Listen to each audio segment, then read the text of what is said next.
Welcome, welcome.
Heiße? Das ist toll. Ja? Bereite. Ouvert. Hey, bereite.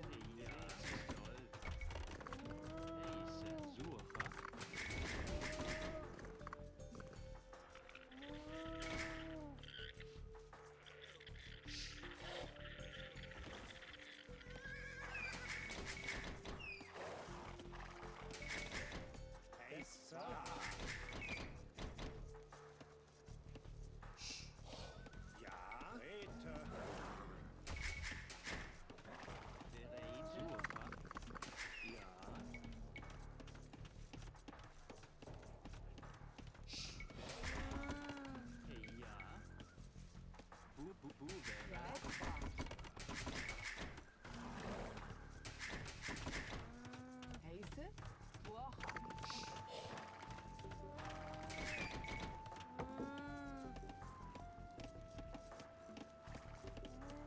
I have a 1200 screen, 1920 times 1200 instead of the usual 1080, and I'm downscaling it on the recording to 1080, so there will be some strange proportions.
Buvere.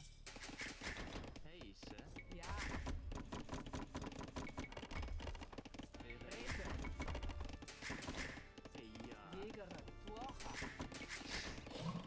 Heise. Berete.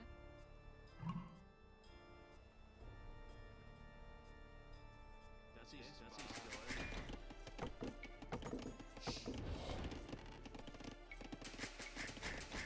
Ja. Berete. Buvere, buvere, buvere, buvere, buvere, buvere, des buvere, Uvere. Uvere. Bereite. Hey, ja. Despa. Ja. ja, Holzer. das Heise. ist toll. Bereite. Hey, ja. Berete, Hey, ja. buvere, ja, buvere, heisere, buvere, Bereite. Uvere. Heise. Uvere. Uvere. Bereite.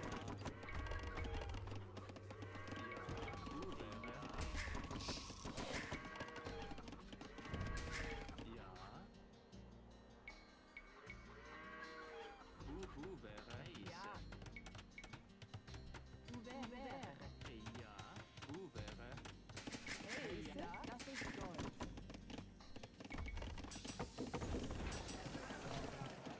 Hey, ja. berete, Bereite. Heise. Bereite. Ja. Holzer.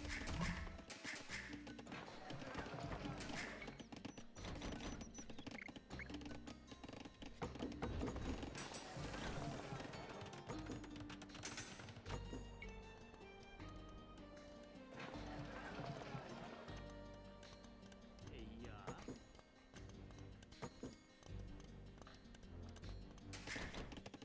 berete,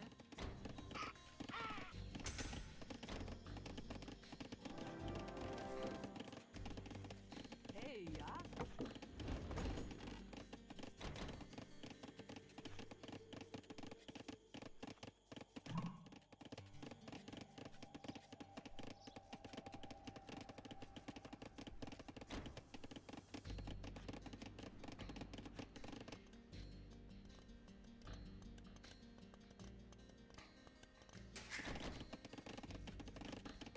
heise, ja, buvere, heise, buvere, Bereite. berete, Ja. Das ist Gold. Heise. Hey, ja. Bereite. Vespa. Heise. Uvere.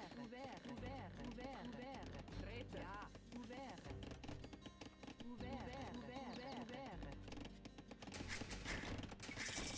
ja, Geboren. Uvere.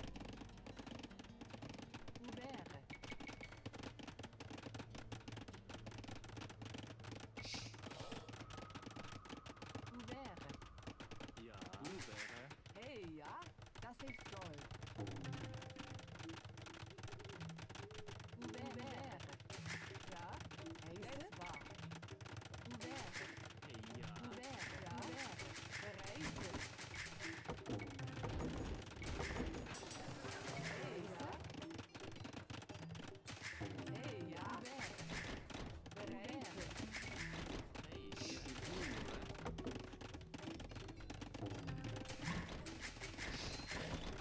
Heise. gebure, ja, berete, buvere, heise, berete, buvere, Hey, ja. ja, Bereite. ja, buvere, buvere, berete, buvere, heise, buvere, Bereite. Heise. Ja. Rete. Uvere.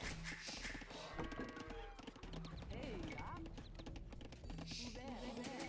Heise. ja, heise, buvere, Bereite. Ja. berete, holzer, ja, Uvere.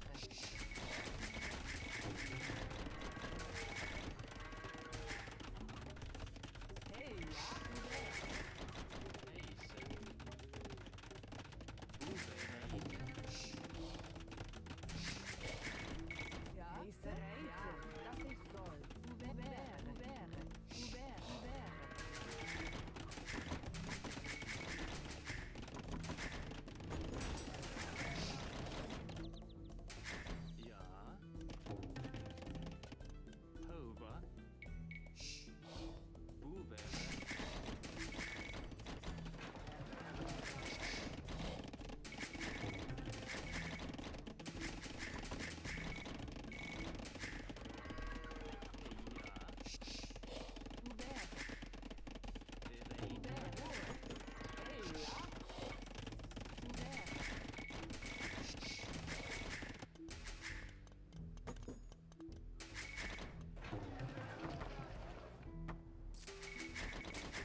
This map is Amazon Tunnel with 500 population.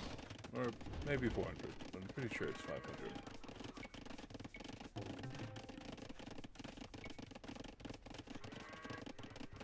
$500. Hello, hello. Hey, ja.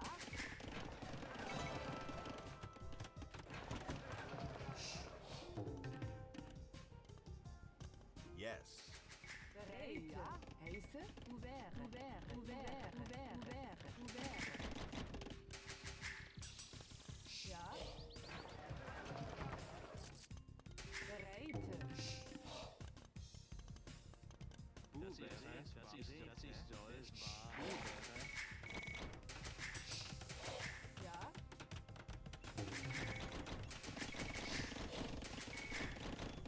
Bereid. Hey, ja. Ouvert. Heise. Hey, ja. Heise. Bereid.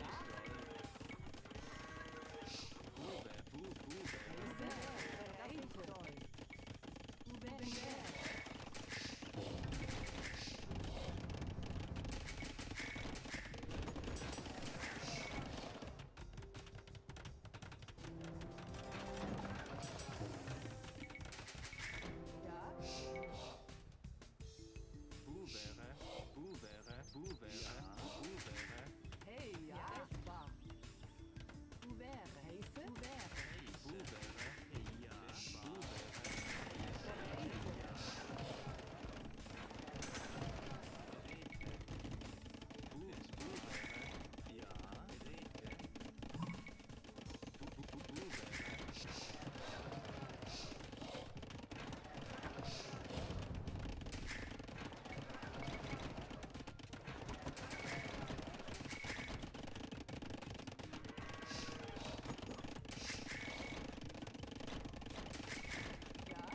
Ouvert. Bereid. Ja. Ouvert.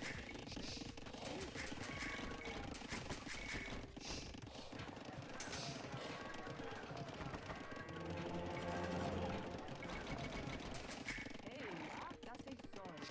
Also, bitte. Ouvert. Ouvert. Ouvert.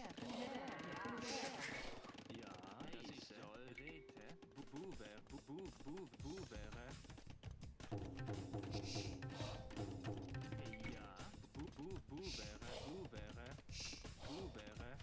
Ouvert.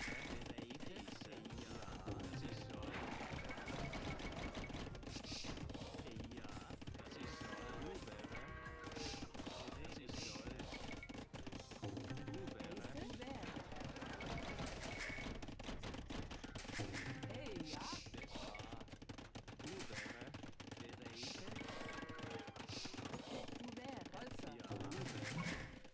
Also.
soll.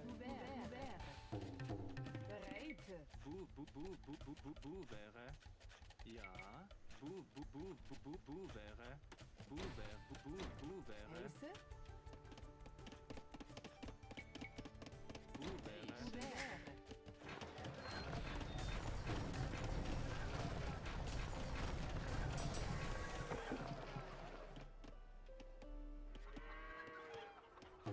Ja. Heise. Wäre. Hey, Es ja. war. Hey, ja, dass ich soll.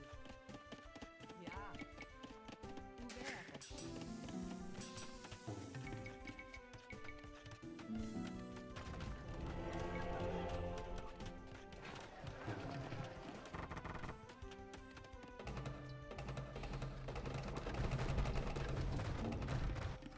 Bereite. Ja.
Yes.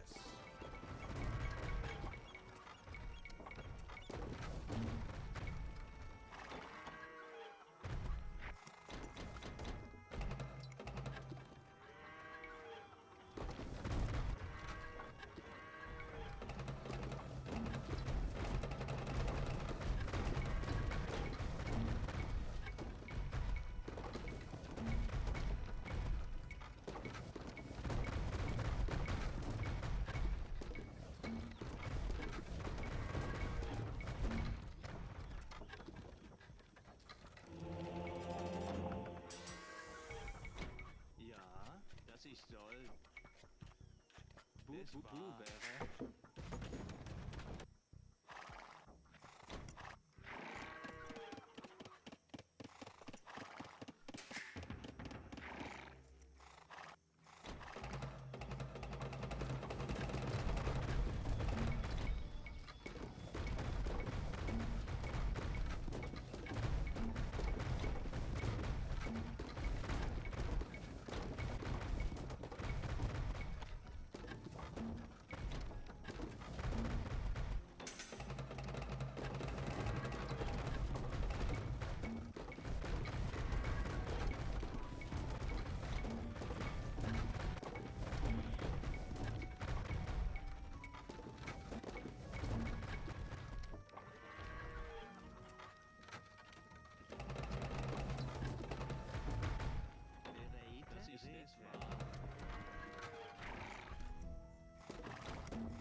Ouvert.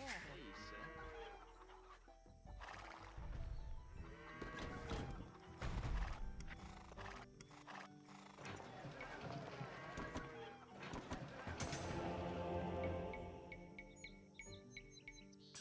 Hey, ja. Ja.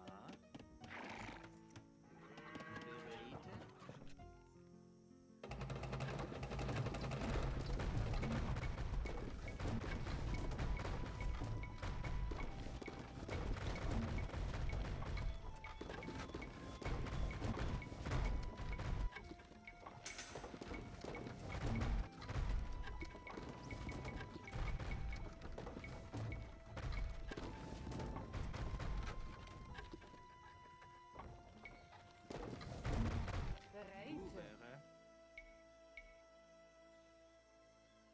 Bereite. Boevere. Boevere. Boevere. Boevere.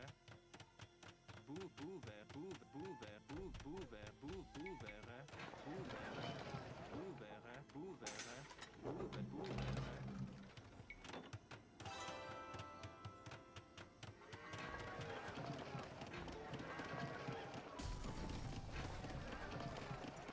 Yes. Deze. Hey, ja. Ja. Ouvert. Ouvert. Ouvert. Ouvert.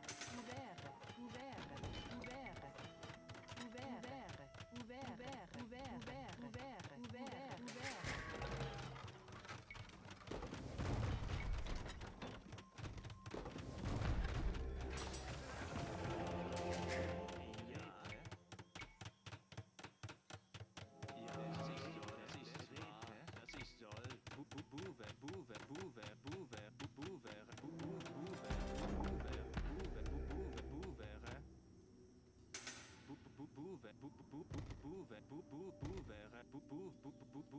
Ouvert. Ouvert. Ouvert. Ouvert. Ouvert. Ouvert. Ouvert. Ouvert. Ouvert.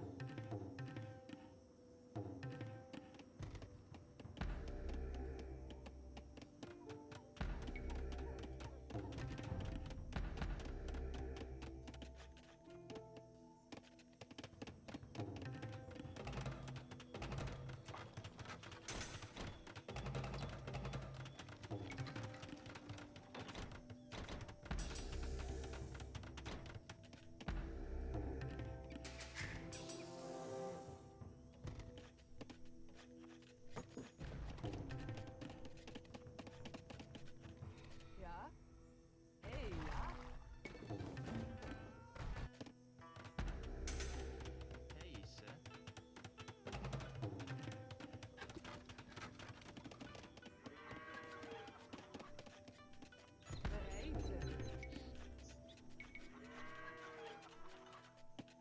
Bereite.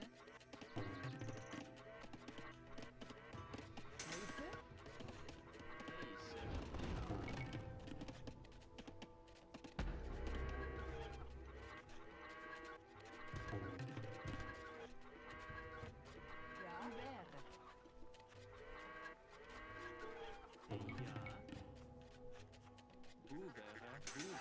Ja. Ouvert. Ouvert.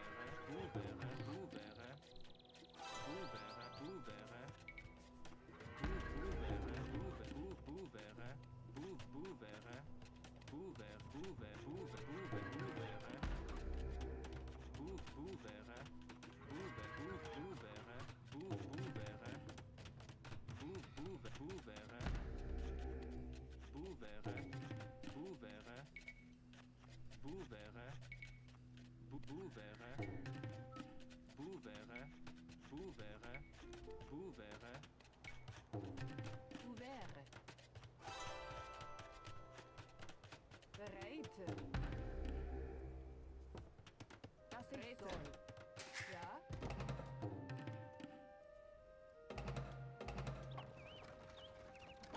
Deze. Ouvert. Hey, ja. Deze.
Ouvert. Ouvert. Deze. Dat is zo. Ouvert.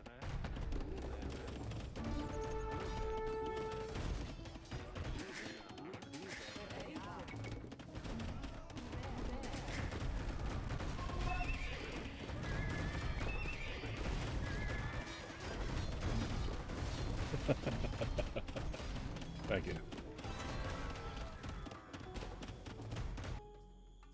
Deze. Yes.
later.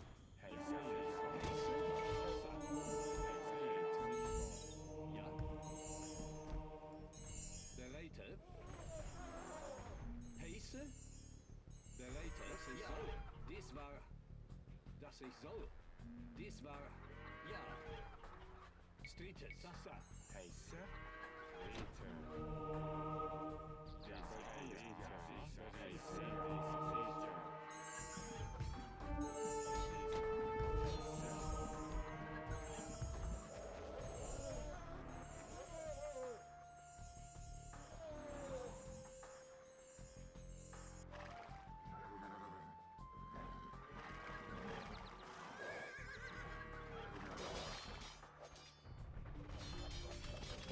Heiße.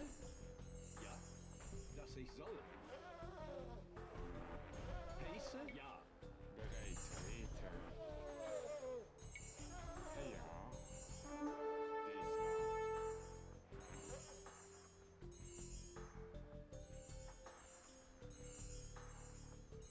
Diesmal. Heiße. Ja.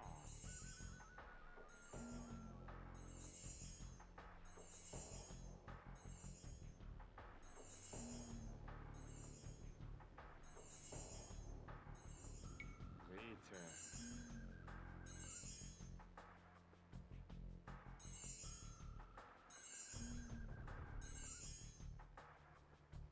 Das ich soll. Dies war.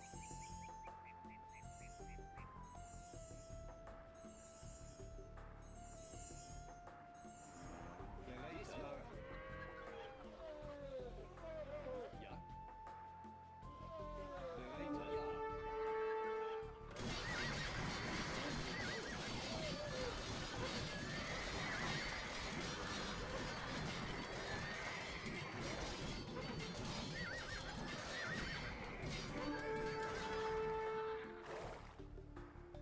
Ja.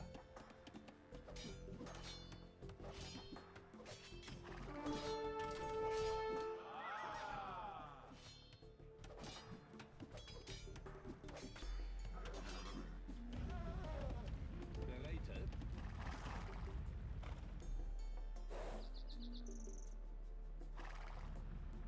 Ja, dies war. Ja. Das ich soll. Dies war. Ja, dies war. Das ich soll. Ja, das ich soll.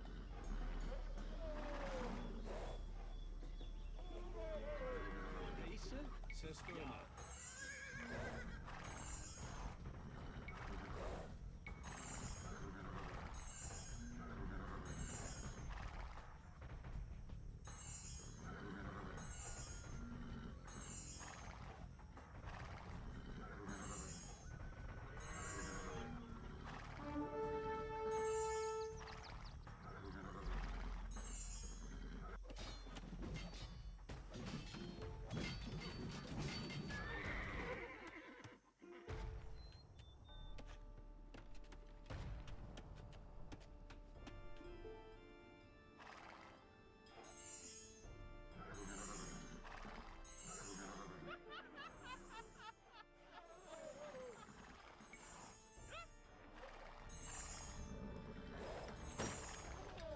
Der later. Das ich soll. Ja.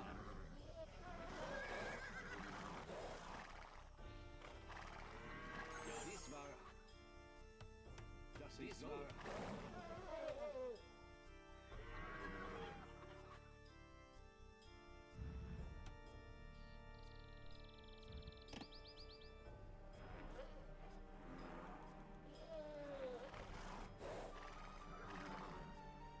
Heiße? Ja, dies war.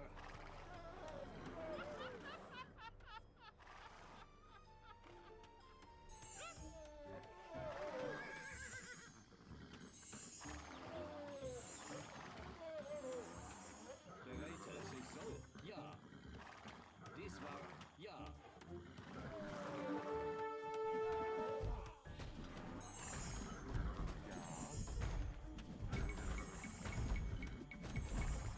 Bereit.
Yes.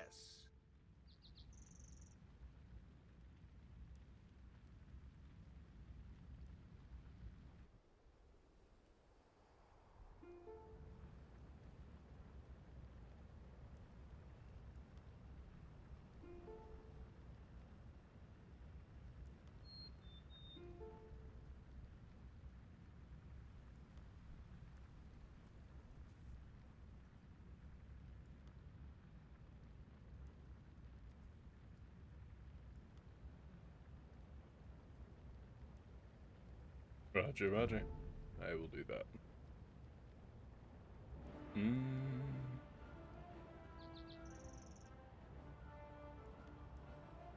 Okay.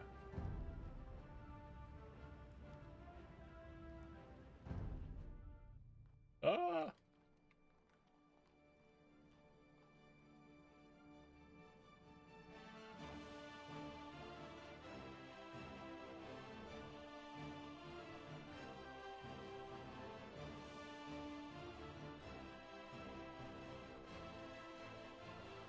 Orange basically rage quit and left his ally to fend for himself when it was fairly an even battle for a bit. He just wasn't having it. He didn't say anything as far as I know, but he just sort of deleted all his items and exited, which is a pity.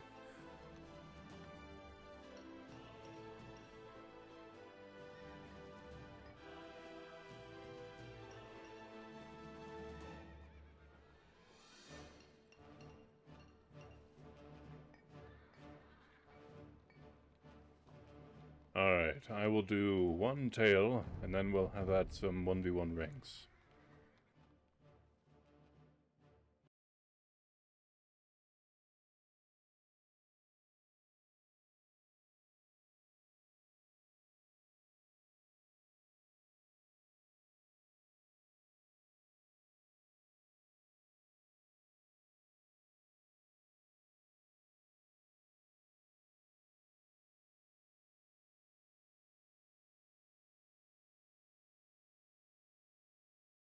That is, if I can figure this out. Grimm's, Fairy Tales. Okay, this one I think. Of course, that's the one I already pressed. Okay. Grimm's, Fairy Tales. Oh, there we are. Cool.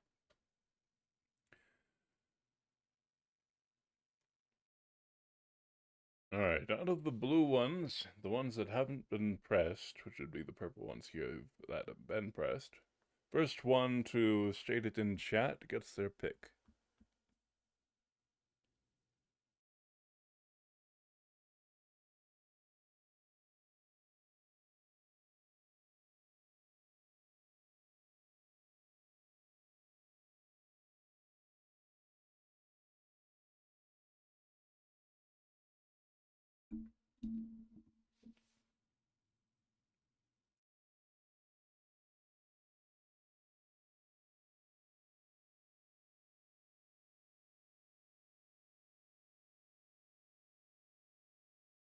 Ten more seconds, and I shall choose.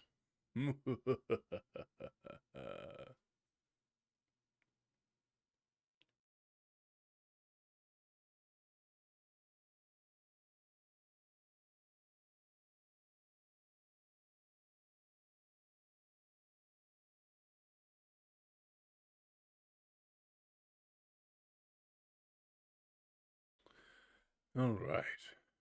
We shall be reading The Blue Light.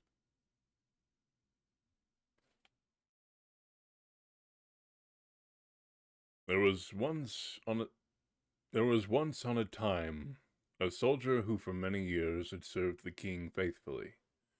But when the war came to an end, could serve no longer because of the many wounds which he had received.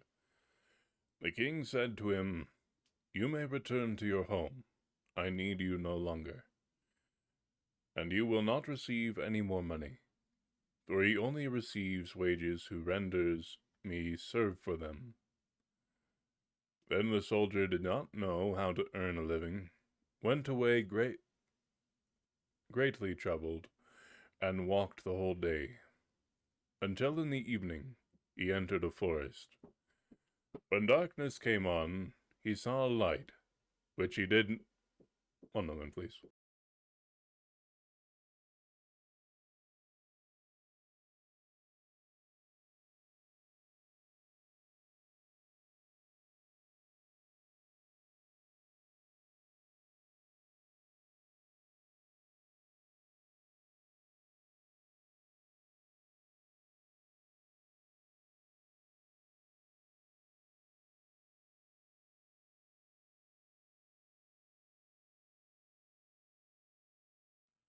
Funnily enough, the dog's wagging tail was knocking on the door, and I thought, who is knocking on the door? Okay, where was I? Then the soldier did not know how to earn a living, went away greatly troubled, and walked the whole day, until in the evening he entered a forest. When darkness came on, he saw a light, which he went up to, and came to a house wherein lived a witch. Do give me 1 night's lodging, and a little to eat and drink, said he to her, or I shall starve. Oh-ho! She answered. Who gives anything to a runaway soldier? Yet will I be compassionate and take you in, if you will do what I wish. What do you wish? Said the soldier. That you should dig all round my garden for me. Tomorrow. The soldier consented, and next day labored with all his strength, but could not finish it by the evening. I see well enough, said the witch, that you can do no more today, but I will keep you yet another night, in payment for which you must tomorrow chop me a load of wood, and chop it small. The soldier spent the whole day in doing it, and in the evening the witch proposed that he should stay 1 night more. Tomorrow you shall only do me a very trifling piece of work. Behind my house there is an old dry well, into which my light has fallen. It burns blue, and never goes out, and you shall bring it up again. Next day the old woman took him to the well, and let him down in a basket. He found the blue light, and made her a signal to draw him up again. She did draw him up, but when he came near the edge, she stretched down her hand, and wanted to take the blue light away from him. No, said he, perceiving her evil intention. I will not give you the light until I am standing with both feet upon the ground. The witch fell into a passion, let him fall again into the well, and went away. The poor soldier fell without injury on the moist ground, and the blue light went on burning. But of what use was that to him? He saw very well that he could not escape death. He sat for a while, very sorrowfully. Then suddenly he felt in his pocket, and found his tobacco pipe, which was still half full. This shall be my last pleasure, thought he, pulled it out, lit it on the blue light, and began to smoke. When the smoke had circled about the cavern, suddenly a little black dwarf stood before him and said, Lord, what are your commands? What my commands are? Replied the soldier, quite astonished. I must do everything you bid me, said the little man. Good, said the soldier. Then in the first place help me out of this well. The little man took him by the hand, and led him through an underground passage. There. But he did not forget to take the blue light with him. On the way, the dwarf showed him the treasures which the witch had collected and hidden there, and the soldier took as much gold as he could carry. When he was above, he said to the little man, "Now go and bind the old witch, and carry her before the judge." In a short time she came by like the wind, riding on a wild tomcat and screaming frightfully. Nor was it long before the little man reappeared. "It is all done," said he, "and the witch is already hanging by the gallows." "What further commands has my lord?" inquired the dwarf. "At this moment, none," answered the soldier. "You can return home. Only be at hand immediately if I summon you." "Nothing more is needed than you should light your pipe at the blue light, and I will appear before you at once." Thereupon he vanished from his sight. The soldier returned to the town from which he had come. He went to the best inn, ordered himself handsome clothes, and then bade the landlord furnish him a room as handsome as possible. When it was ready, and the soldier had taken possession of it, he summoned the little black mannikin and said, "I have served the king faithfully, but he has dismissed me, and left me to hunger, and now I want to take my revenge. What am I to do?" and asked the little man. "Late at night, when the king's daughter is in bed, bring her here in her sleep. She shall do servant's work for me." The mannikin said, "That is an easy thing for me to do, but a very dangerous thing for you, for if it is discovered, you will fare ill." When 12 o'clock had struck, the doors sprang open, and the mannikin carried in the princess. "Aha! Are you there?" cried the soldier. "Get to your work at once. Fetch the broom and sweep the chamber." When she had done this, he ordered her to come to his chair, and then he stretched out his feet and said, "Pull off my boots." And then he threw them in her face, and made her pick them up again, and clean and brighten them. She, however, did everything he bade her without opposition, silently and with half-shut eyes. When the first cock crowed, the mannikin carried her back to the royal palace, and laid her in her bed. The next morning, when the princess arose, she went to her father and told him that she had had a very strange dream. "I was carried away.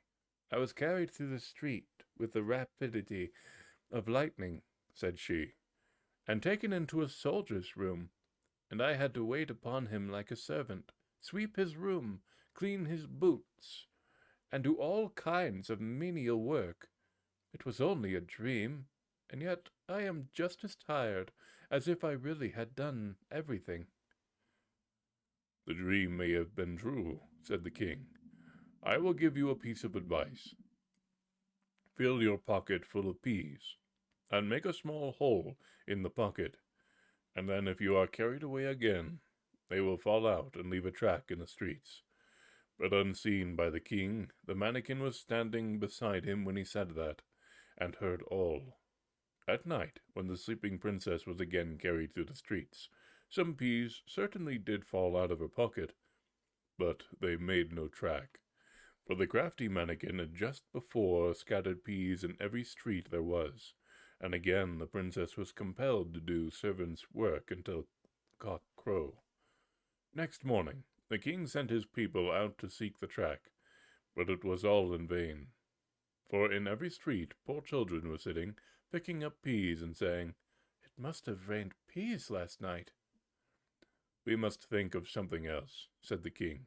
"Keep your shoes on when you go to bed, and before you come back from the place where you are taken, hide one of them there. I will soon contrive to find it." The black mannikin heard this plot, and at night, when the soldier again ordered him to bring the princess, revealed it to him, and told him that he knew of no expedient to counteract this stratagem, and that if the shoe were found in the soldier's house, it would go badly with him. "Do what I bid you," replied the soldier, and again this third night the princess was obliged to work like a servant, but before she went away, she hid her shoe under the bed. Next morning, the king had the entire town searched for his tortoise shoe. It was found at the soldiers, and the soldier himself, who at the entreaty of the dwarf had gone outside the gate, was soon brought back and thrown into prison.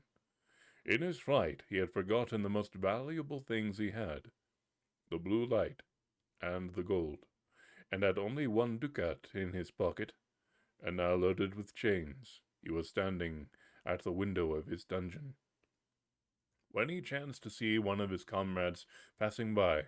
The soldier tapped at the pane of glass, and when this man came up, said to him, "Be so kind as to fetch me that small bundle I have lying in the inn. I will give you 1 ducat for doing it."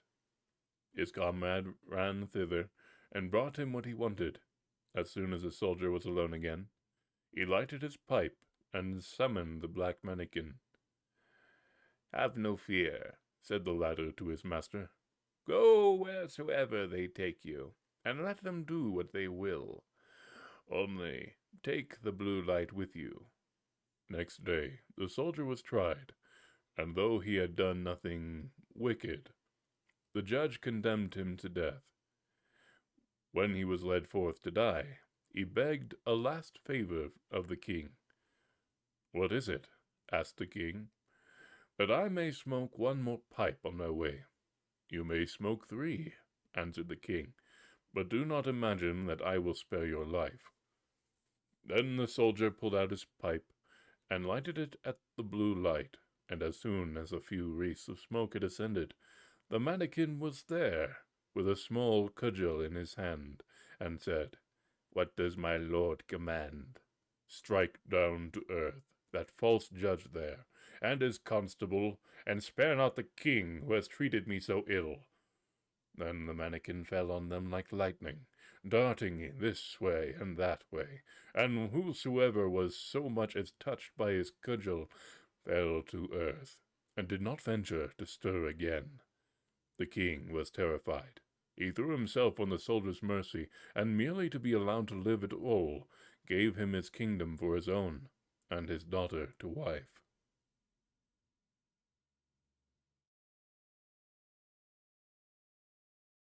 The end. That was Grimm's Fairy Tales, The Blue Light.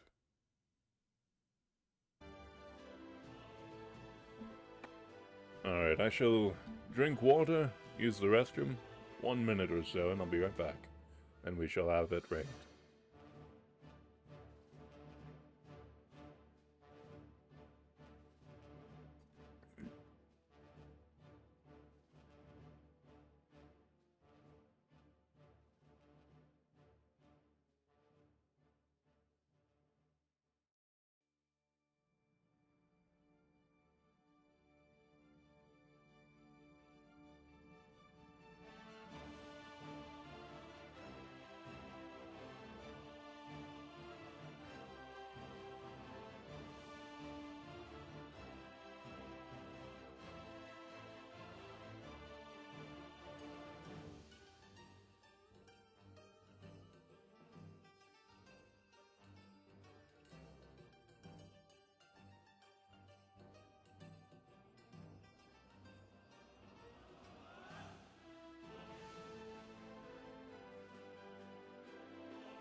Alrighty. Hey, Two-Face. Good to see you.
Hey, ja?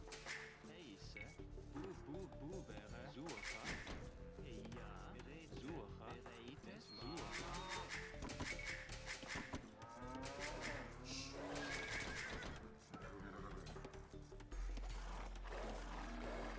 Ja, Ja? bereite, das ist neu.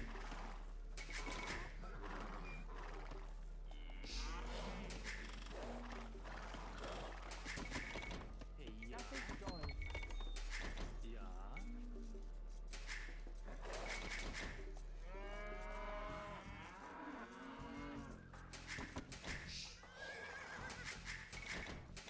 Heise, bu wäre Surfer. Bereite, des Surfer.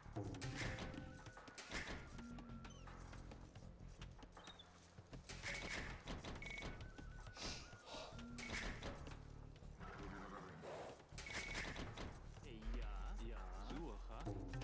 Surfer. Surfer. Hey, ja.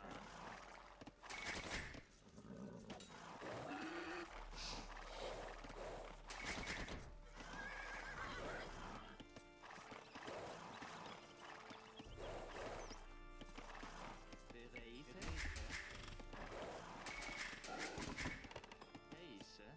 Besser. Hey, ja? Ja, das ist toll. Heise. Bu wäre. Bereite.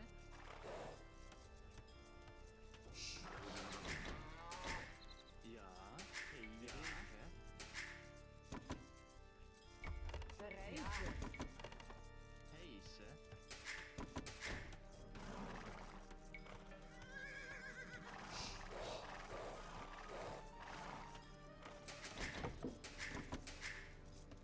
Hey, ja. Bereite. Das ist toll. Heiße? Das war. Ja. Jägere. Jägere. Jägere. Jägere. Jägere. Jägere. Heise. Jägere. Hey, ja. Holzer. Ja.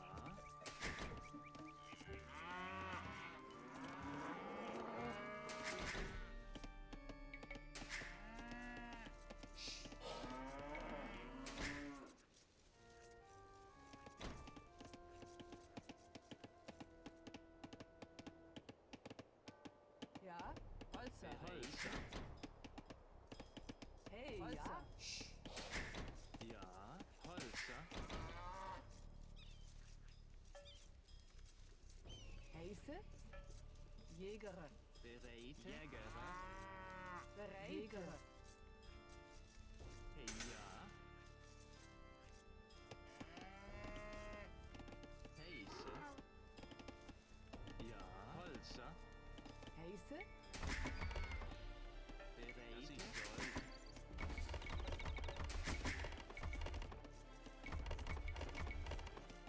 Ja?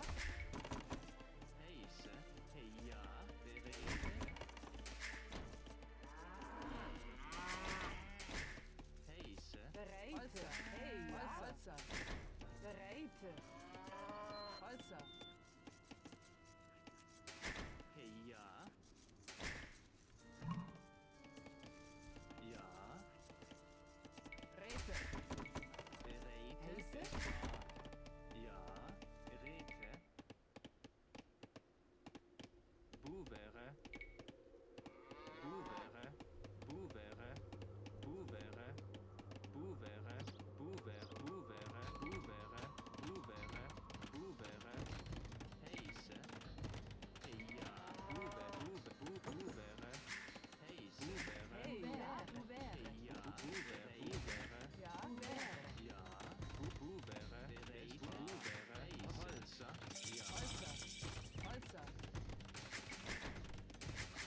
Hey, ja.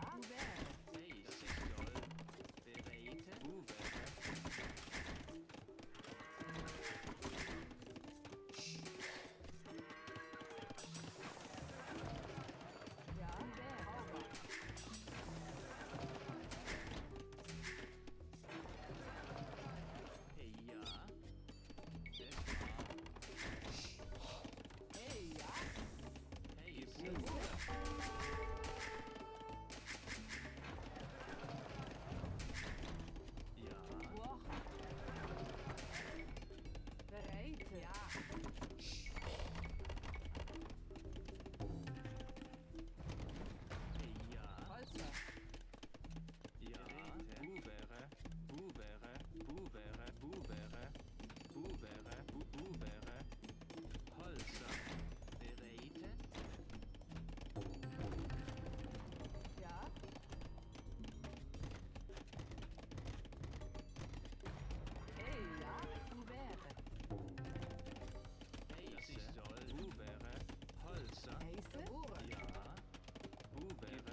Bereite.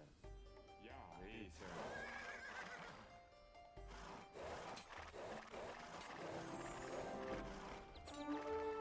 Heiße. Ja, was ich soll. Rete. Das ist wahr. Rete. Ja? Reite.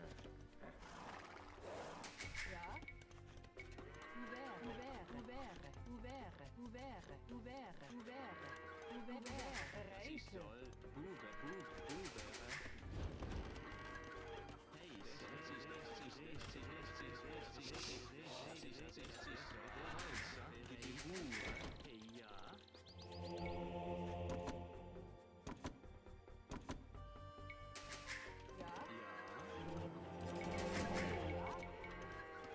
Etwa.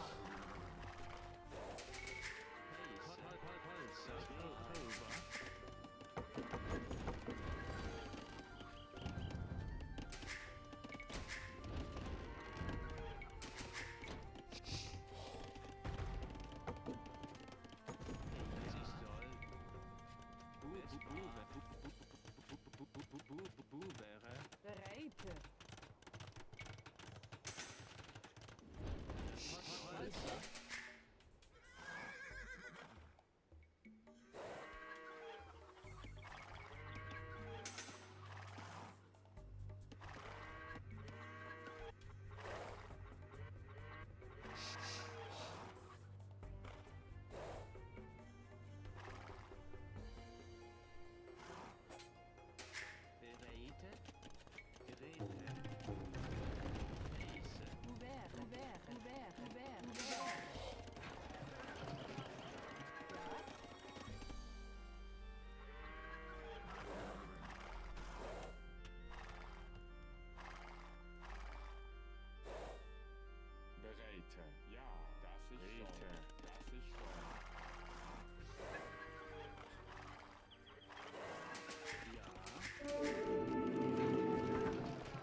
Deze.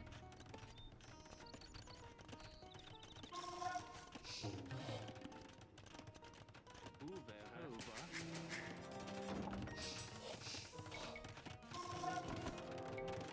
Bereite, dass ich soll. Deze.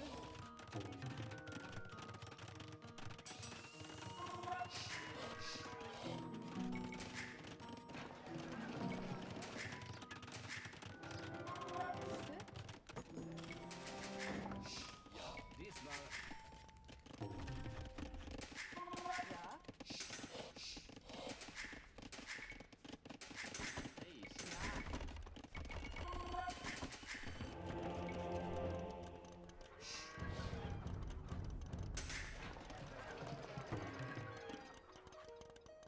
Bereid. Deze, dass ich soll.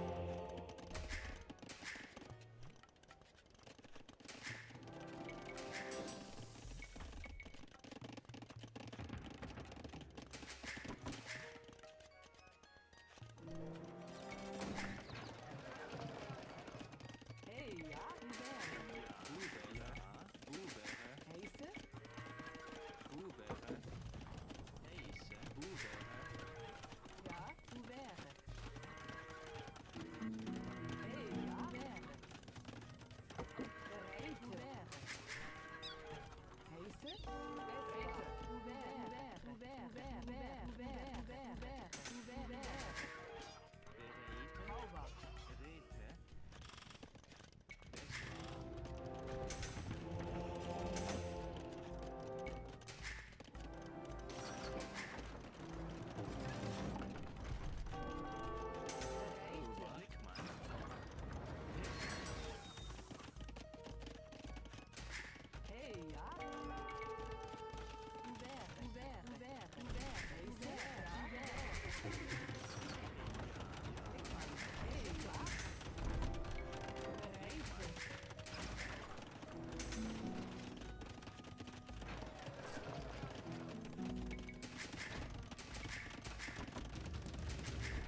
Ouvert. Heiße, dass ich soll. Bereite.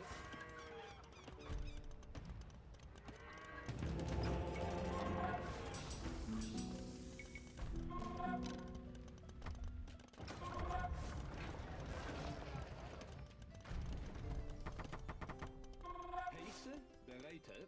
Ja, ja, dass ich soll. Ja. Heiße, ja, dass ich soll. Dass ich soll. Bereite, ja, dass ich soll. Dass ich soll. Heiße. Ja. Ja.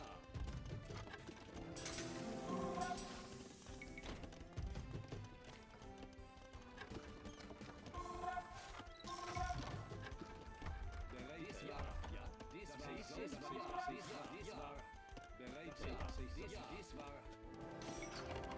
Heiße, ja, dies war. Bereite, ja, dies war. Ja. Bereite. Es war. Ouvert. Ouvert. Ja.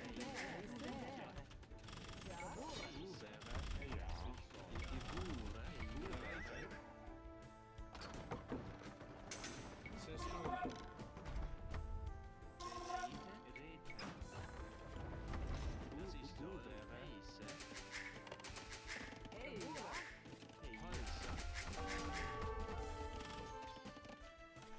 Heiße,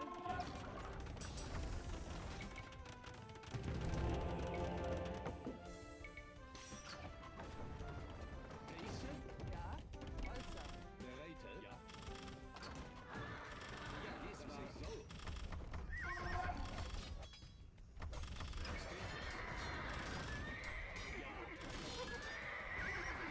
Dies war so. Ja, dass ich so. Bereite. Das ich soll. Holzer. Holzer. Ja.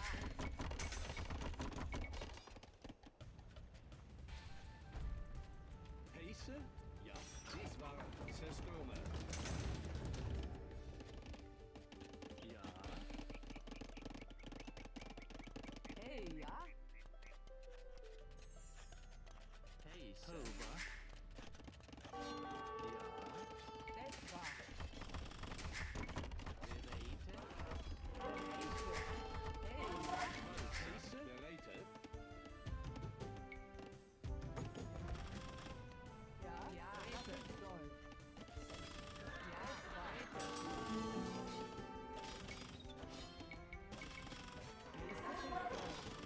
Ja. Das ich soll. Das ja. War. Das war.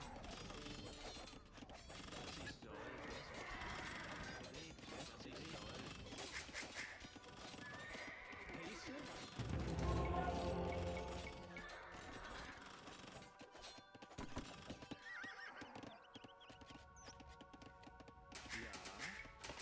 Hey, ja. Bereite. dass ich soll. Buvere. Holzer. Bereite. Ouvert. Heiße. Ouvert. Holzer. Ja, es war Holzer. Bereite, es war Holzer. Ja, ja.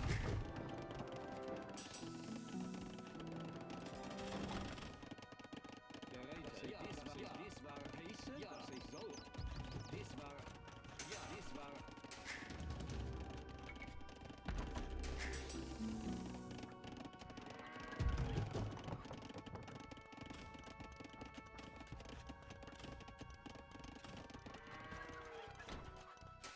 Ja, Auber.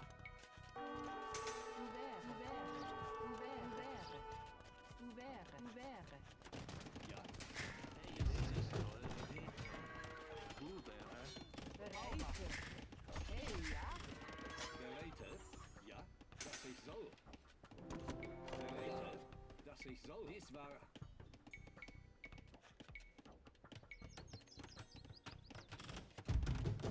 Ja, dies war. Ja. Dies war. Ja. Ja, dass ich soll. Dies war. Heiße.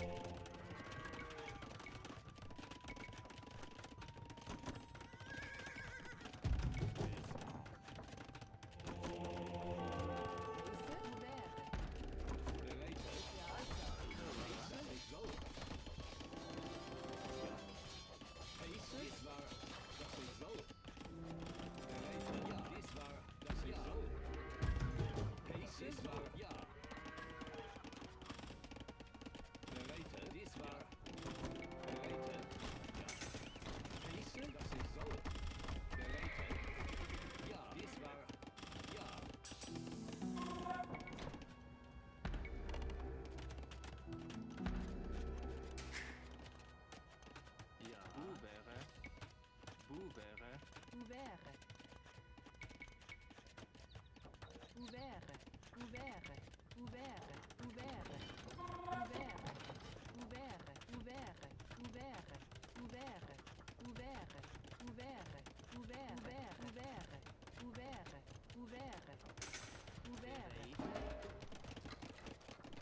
soll. Ja.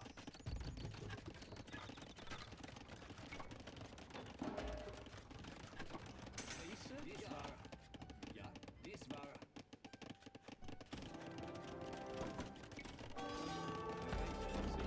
Dies war. Geboren. Ja, aber. Heiße. Gebur. Gebur.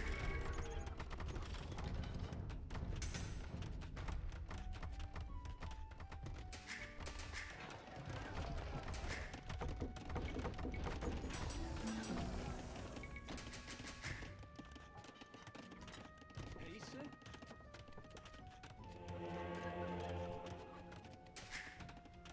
Ja. Over.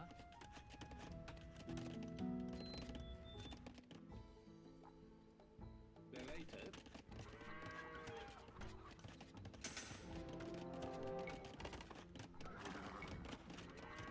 Heiße, was ich soll.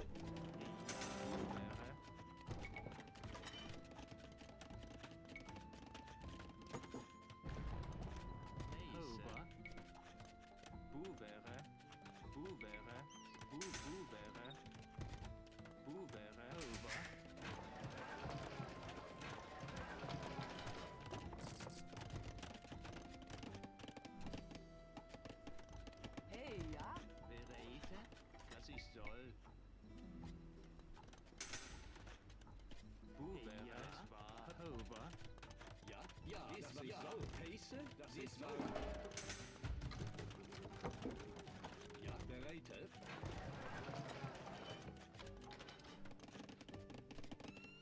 Ja, ja, dies war, dass ich soll. Ja, dies war, ja, dies war, bereite. Ja. Heiße, dies war, ja, dies war. Bereite, ja, dass ich soll. Ja, heiße, bereite, dass ich soll. Heiße, heiße, bereite, sassa. Zerstöre. Ja, ja, dies war. Streetet.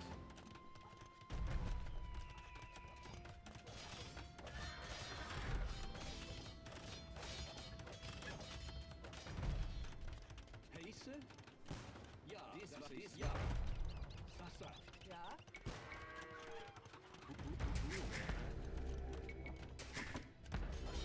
Hey, ja? Das ist so. Heiße? Dies war. Das ich ja. Dies war.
About 4 at the moment.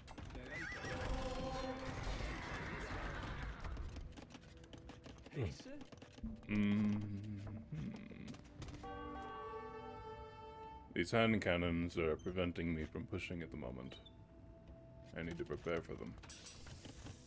Or snipe them slowly and then push. Ja, bereite, das ich soll.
ich soll. Ja. Gebure. Es war. Bubere. Bereite. Ja. Heise.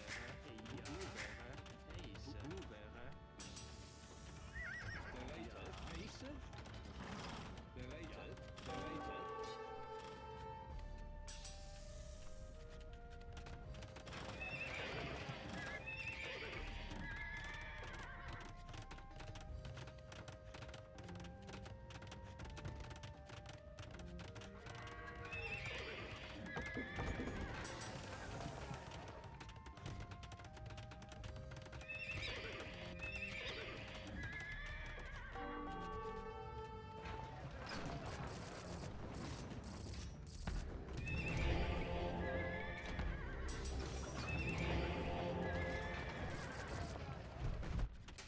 Heise. Bubere.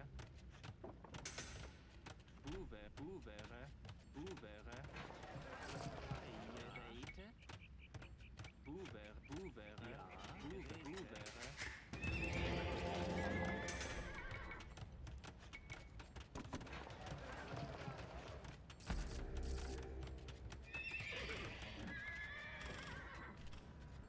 Bereite.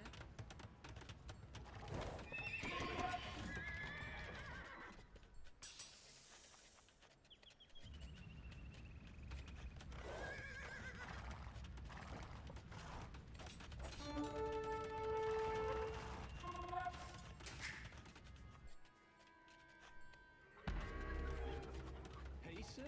Ja.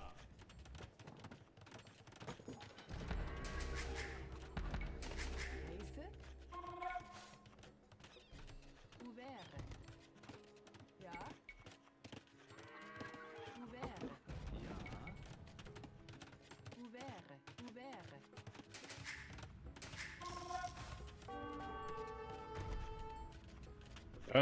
That would be the hand cannons, about 20 in number. Ja. And these scorpions.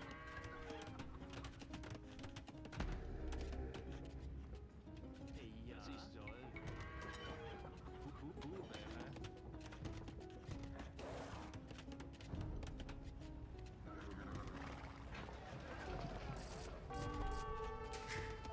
Bereitet. Heise. Ich war. Ja. Ja. Ja,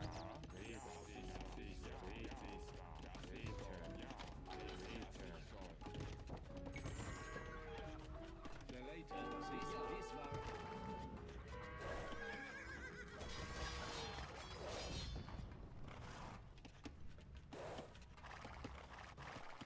Heise.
ich soll. Stridsheststrome. Dies war ja.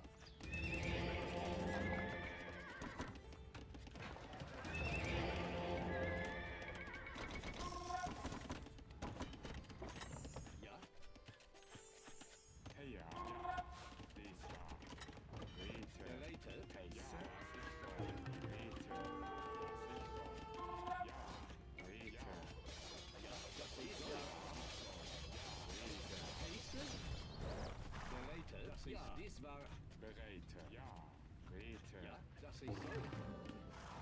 Heiße. Ja. Dies Ja, war. ja. Bereite. Ja, dies war, ja, stritet.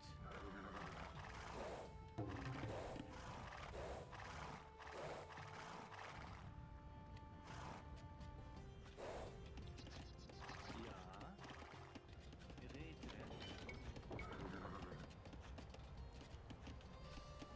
Bubere. Heiße.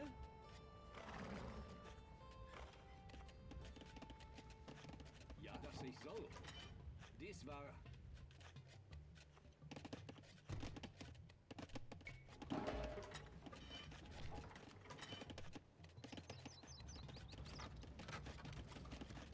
heiße. Ja, dies war, soll. Heiße.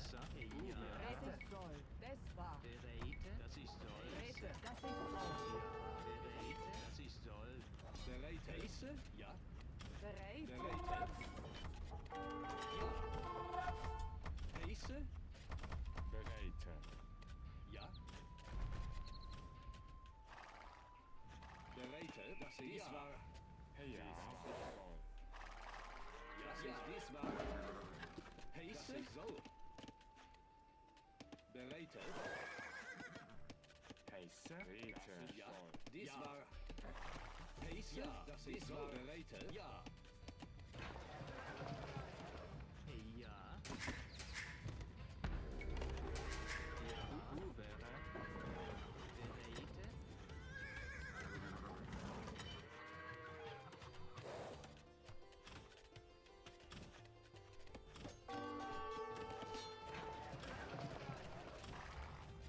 Heiße. Walzer.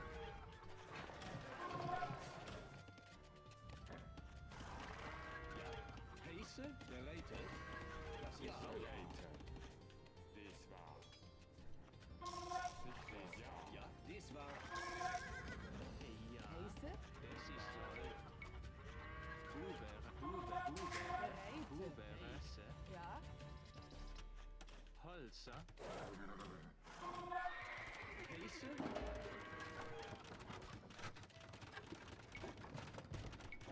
Bereite. Rete. Ja. Hey ja. Ja. Hey ja. Rete. Ja. Heiße. Walzer. Ja. Wäre. Bereite. Ja, ja. Dies war. Bereite. Das ist das ich soll. Heiße. Bereite. Heiße.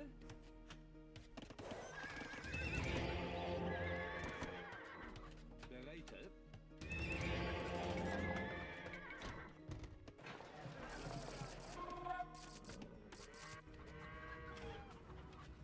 Hey ja.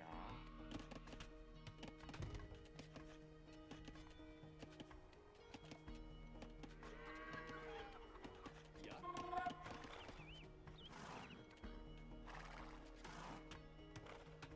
Bereite. Sich soll. Rete. Heiße. Ja. Sasa. Bereite. Ja, ja. Das ist dies war. Ja. Dies war. Heiße. Dies war. Ja. Heiße. Das ich soll. Ja, dies war. Ich soll.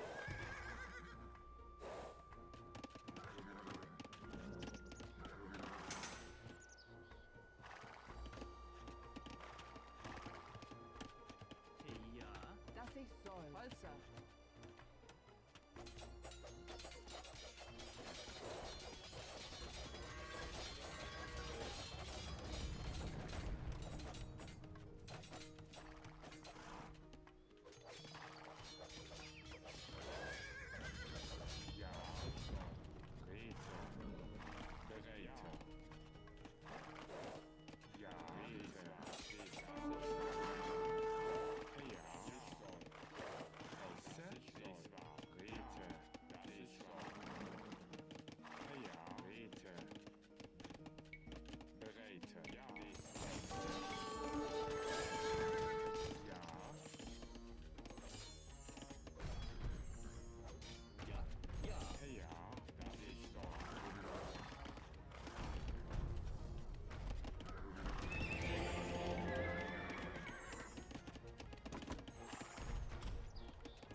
dies was ich soll.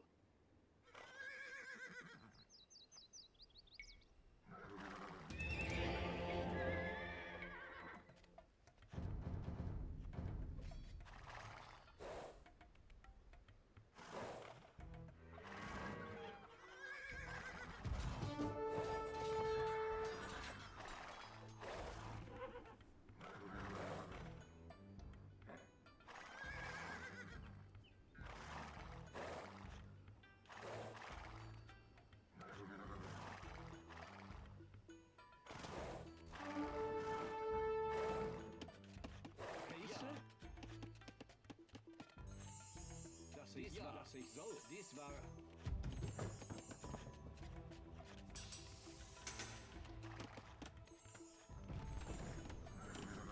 Ja, Räte. Holzer.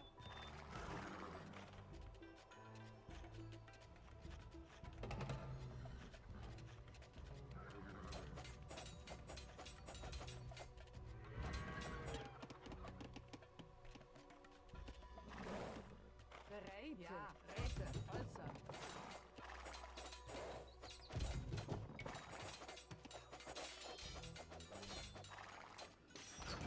Ja, dies war... Dies was ich soll. Pace, was ich soll. Dies war... Ja, dies war... Dies was ich soll. Ja. Sasa. Dies war... Dies was ich soll. Streetes. Dies was ich soll. Dies was ich soll. Ja. Couvert. Geboren. Hey, ja. Geboren. Heiste. Couvert. Couvert. Geboren. Bereit, ja, was ich dies war, was ich soll. Ja, dies war... Ja. Pace?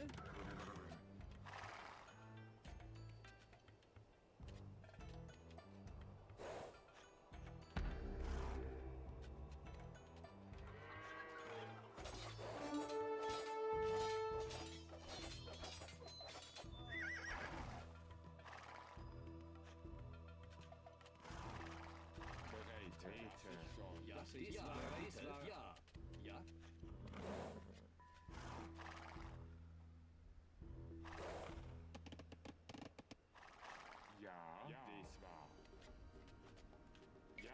Pace, was ich soll. Dies war...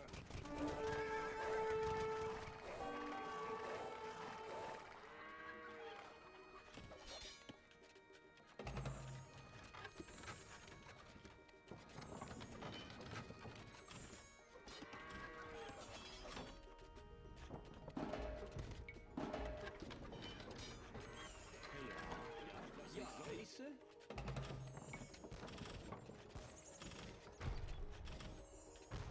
Bereite, was ich soll.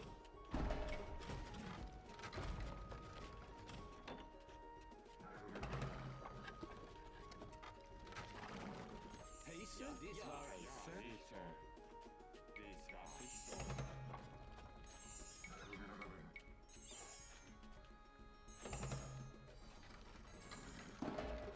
Bereit, was ich soll. Ja, dies war... Ja, was ich soll.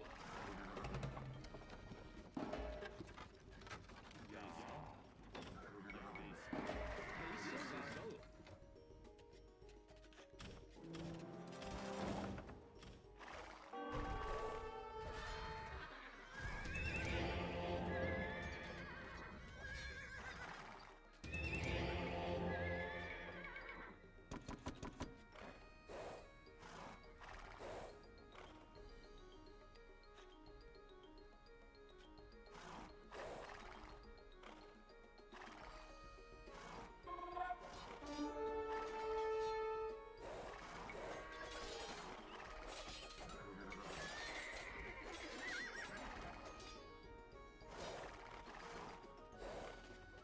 Bereite, dies was ich soll. Zerstürme. Ja. Dies war... Bereite, was ich soll. Pace, dies war...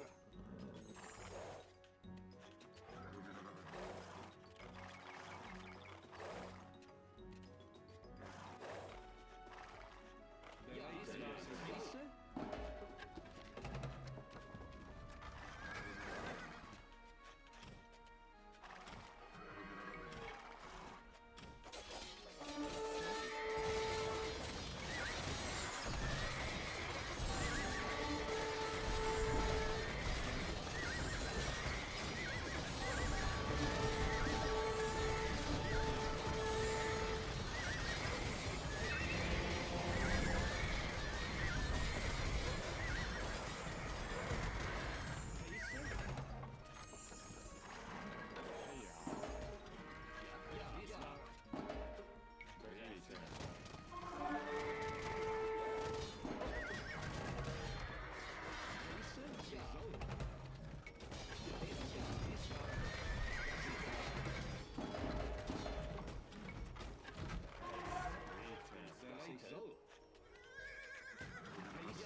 Dies war Street. Ja.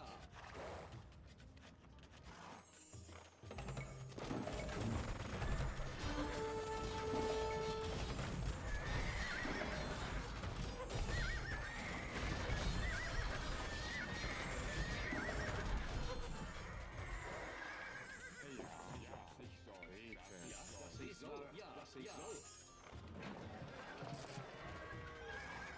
Heiße, dies war.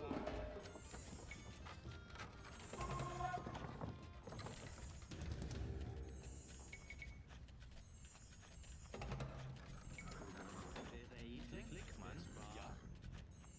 Heise, Klickmann. Bereite. Ja, Klickmann, Klickmann, Klickmann.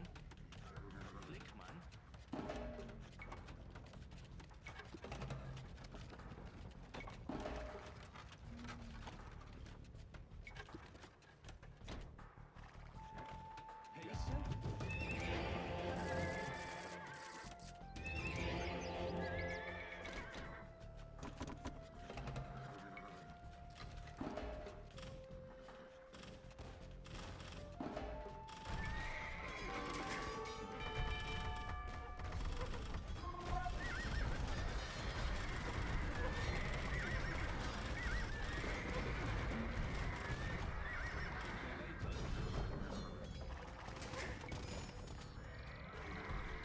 Dass ich soll.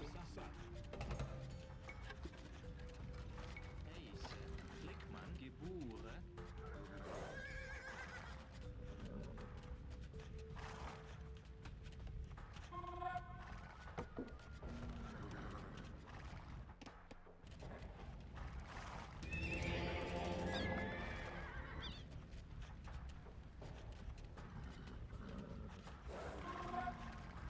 Bereite. Ja. Ja, dies war Zerstürme.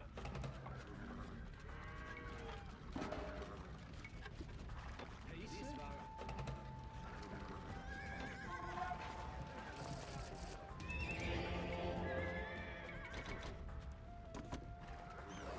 Bereite.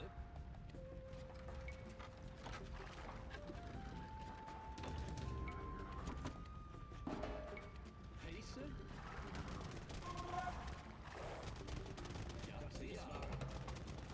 Bereite. Ja, dies war.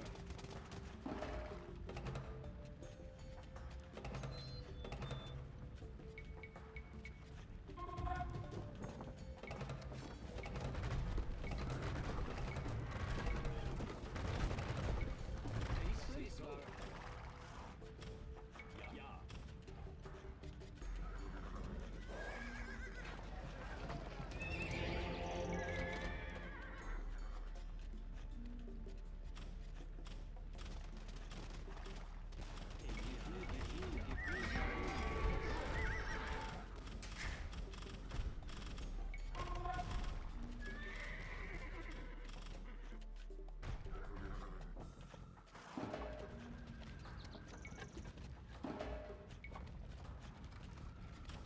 Heiße.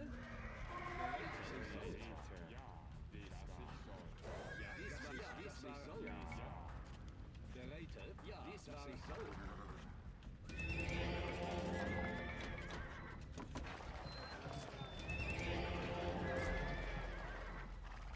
Bereite, Bulere.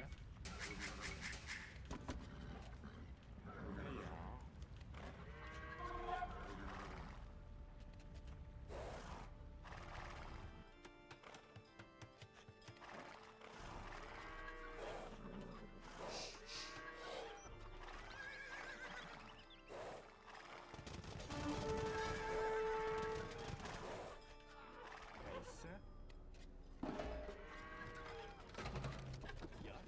Heiße. Ja, dies war. Ja, dies war.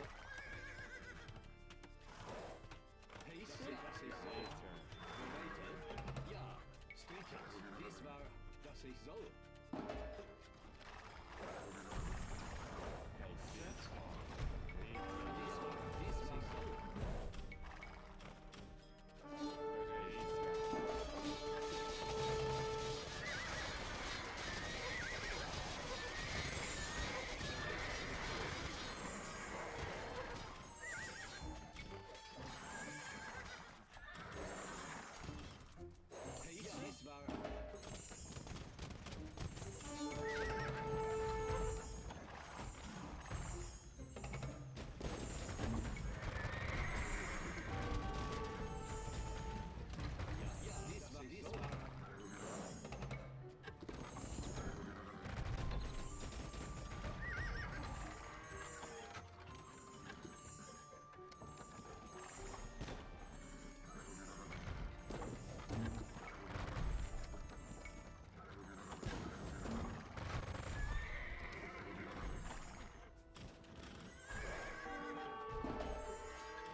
soll. Ja, dies war...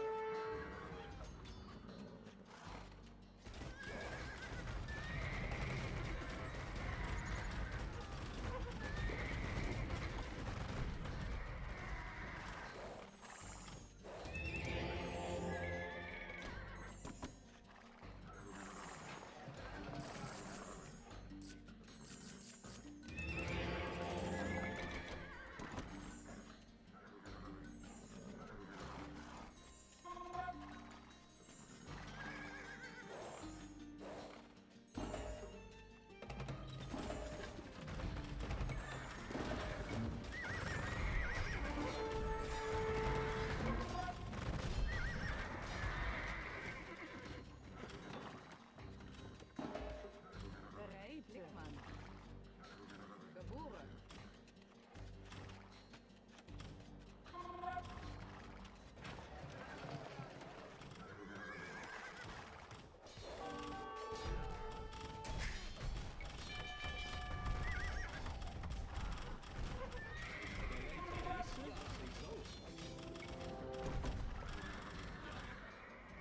Heiße? Ja.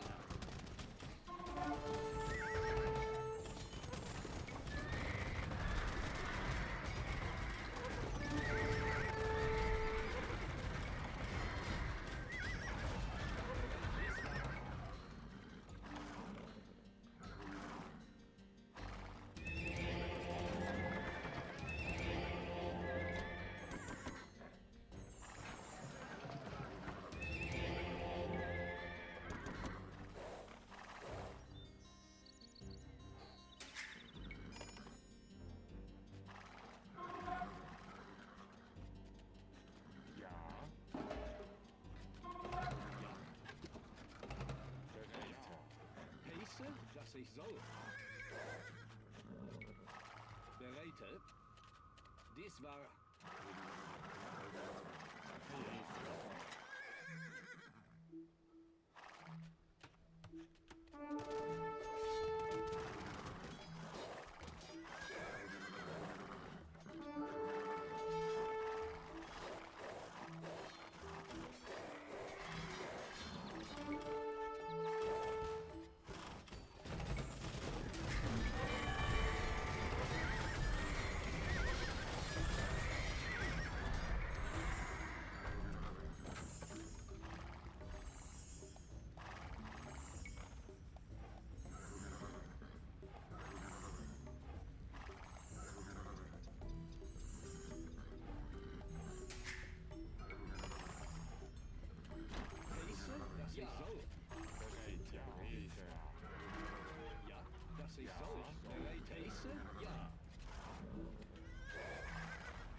The opponent didn't have as many villagers as he would have needed to actually boom well enough to add in the 10 trebs and bombard cannons, and the bombard cannons that he sorely needed. So I was lucky in that regard, but also with the additional relic there.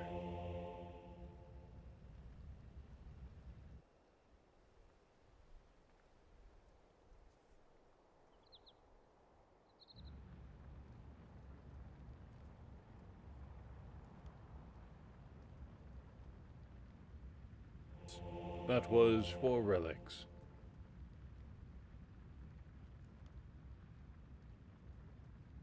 Now the hard part is to ensure that you're not attacked by 3 different sides. They'll try to lure you on one side, then attack on another, and if you try to go towards that side, they'll attack from this side and so on. Sometimes from 3 different angles. But if the fortress is down the middle, that's 4 different angles. Technically a little bit more.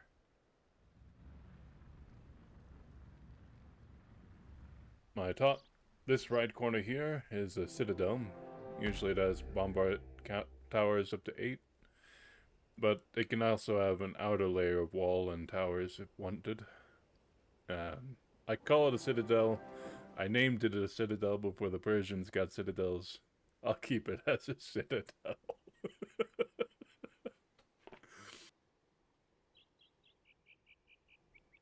It basically has 4 gates, 4 stone walls, and 8 towers and a castle. They can add 20 hand cannons in it, or how many you so want. With 8, you could have 100 hand cannons all sitting pretty in this thing.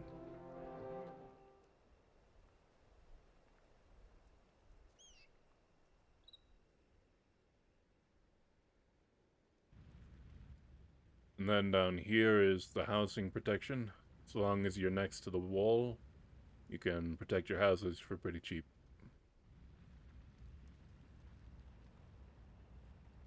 And then you can add bombard towers in the housing area if so desired.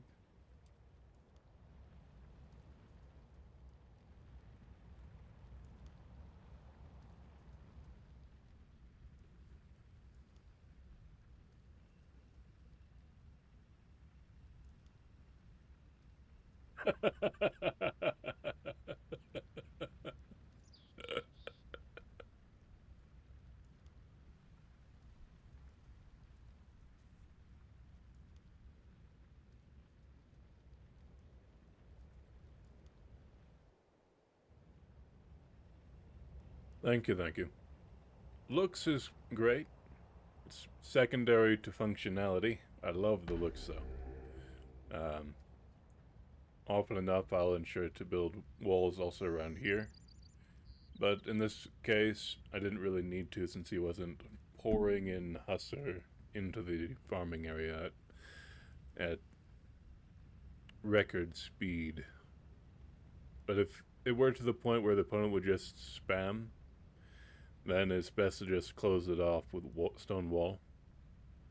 But for the moment, it worked well as a death zone.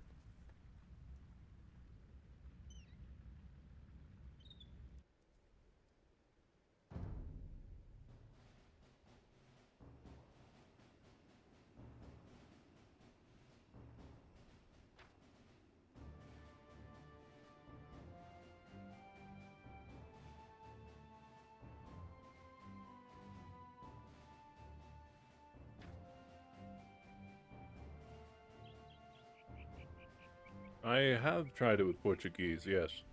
I'm not very good at it because when I go gunpowder, I tend to have a hard time with rams. Or sometimes, in any case. It is very strong, I'll give them that. And they'll last a lot longer than any other civ. I'd say the big 4 or 5 are probably Teutons, my own there. But Georgians, Jurchens, and let me take a look at the tech tree real quick.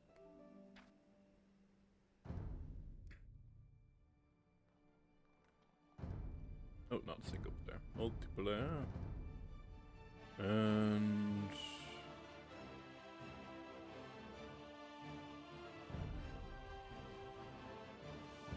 I'm not seeing the tech tree from here. Ah, there you are. Alright, so there's Teutons.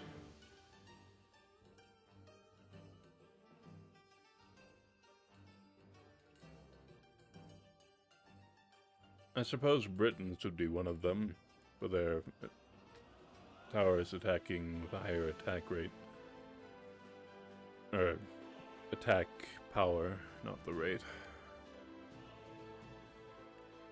Byzantines, but only up to a certain point. Once they're in the late Imperial, their defensive structure isn't anything special aside from their newly added bombard towers, which add a little bit of blast radius. Although that being said, I do love their cataphracts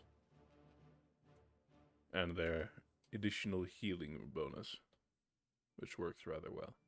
Celts is another. They're faster attacking towers. Georgians, their scorpion towers in disguise. Those are wonderful. They're better than even Japanese keeps. Japanese being another one.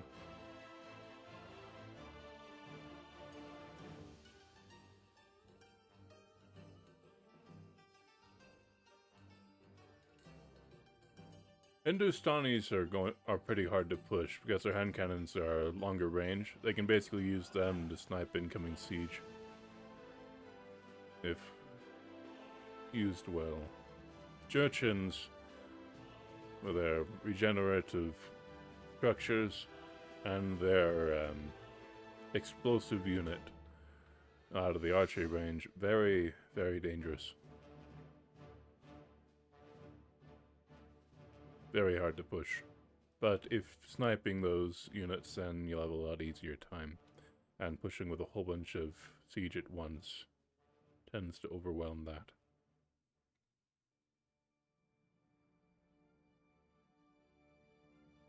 Now, I will say, Mongols and Huns are both able to technically pull themselves into a very slim corner of a map.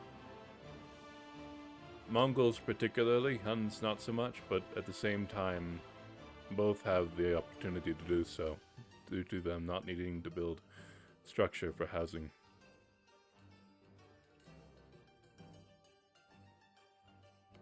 Let me see Poles. Poles are able to boom rather well. As far as defensive structure, they're pretty decent. They have full attack upgrades and fully upgraded keeps and bombard towers, aside from missing architecture, which you don't necessarily need. That being said, any civilization that has a minimum of guard towers is able to utilize defensive structure fairly well, since the guard tower will basically counter early mangonels alongside some attack upgrades on the arrows here. So technically, even some civs that are considered to be offensive civs can pull off defense, at least up until early Imperial.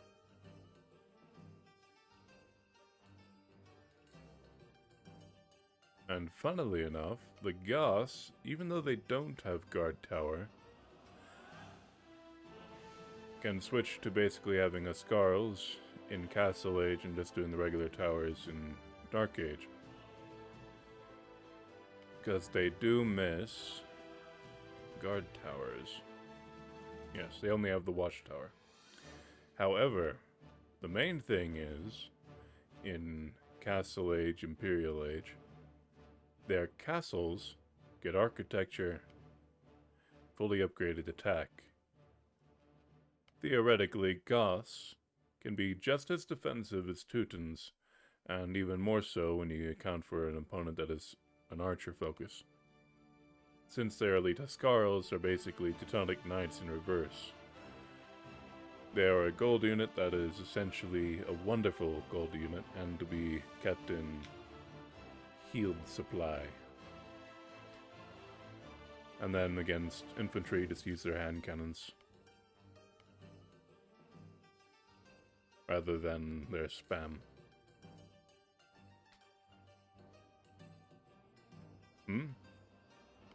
Yeah, Goths don't get stone walls. That's the only sad part. Their main focus for defense is strictly their castles. Khmer, for the reason that they do have keeps, but also that halberdiers don't really counter them at all. Strictly because their elite ballista elephants can hit and run, and their heavy scorpion lines with the... and both have extra projectiles, but also +1 range. Khmer is very trouble to push and very hard to hold back, because you have to basically convert their elite ballista elephants if they have them, and if they decide to add in their scorpion line, good luck converting anything. So I would say Khmer would be one of those that are both defensive and offensive. Persians can be very oppressive, but they have to get up to late Imperial to actually spam out those war elephants, or have had a very good boom.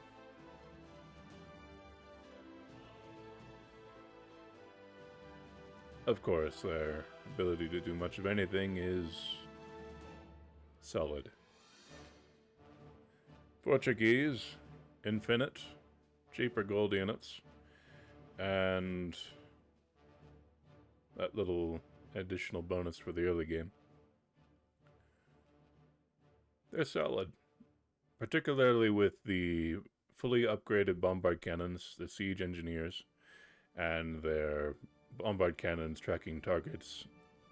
Though I do believe that should be given to Spanish for the tracking and targets for the bombard cannons, and Portuguese to get their bombard tower bonus, alongside melee attack for the bombard towers, so that they can actually counter rams as they did in Age of Kings. Which technically, seeing as I would often play Age of Kings rather than Conquerors in the HD edition, that's where I've gotten my bias on it. Sicilians is pretty solid, albeit you have to build a bit more broadly since their towers cover more space. The small walls become slightly bigger. And your town center can't really defend them, sadly.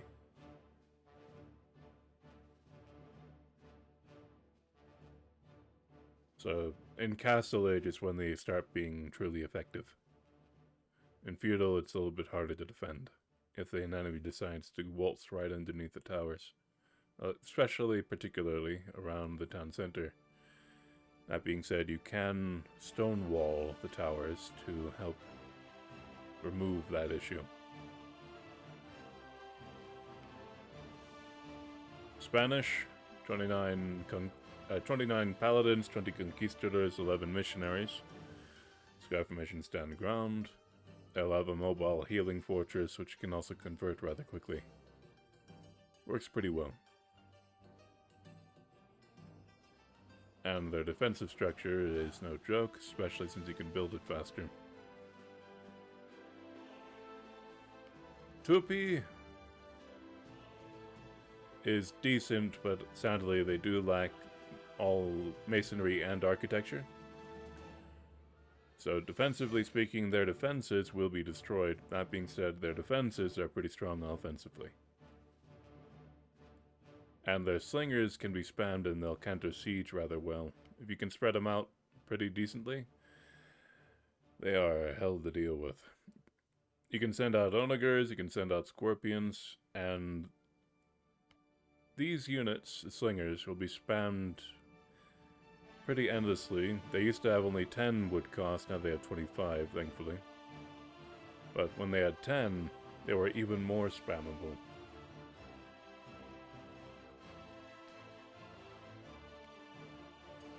The Turks are fantastic defensively.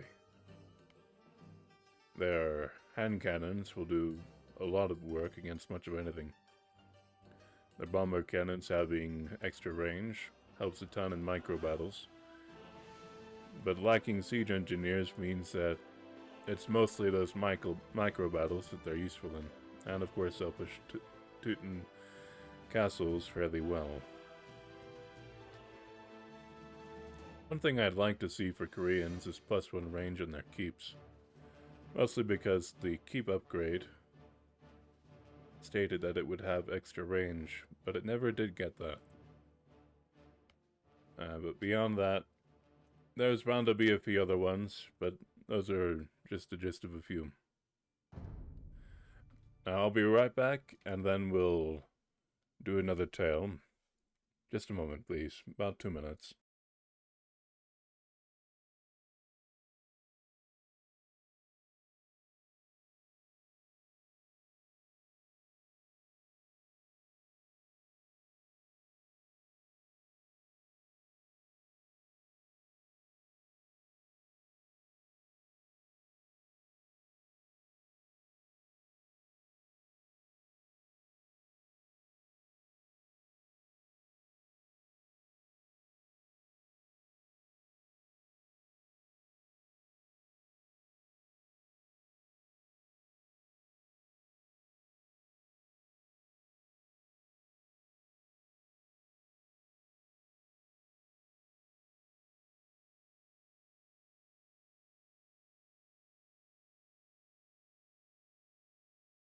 Alrighty. Let's see here. Simeli Mountain. I have no idea what this is about. Let's see if it's a decently sized one. Provided the page loads.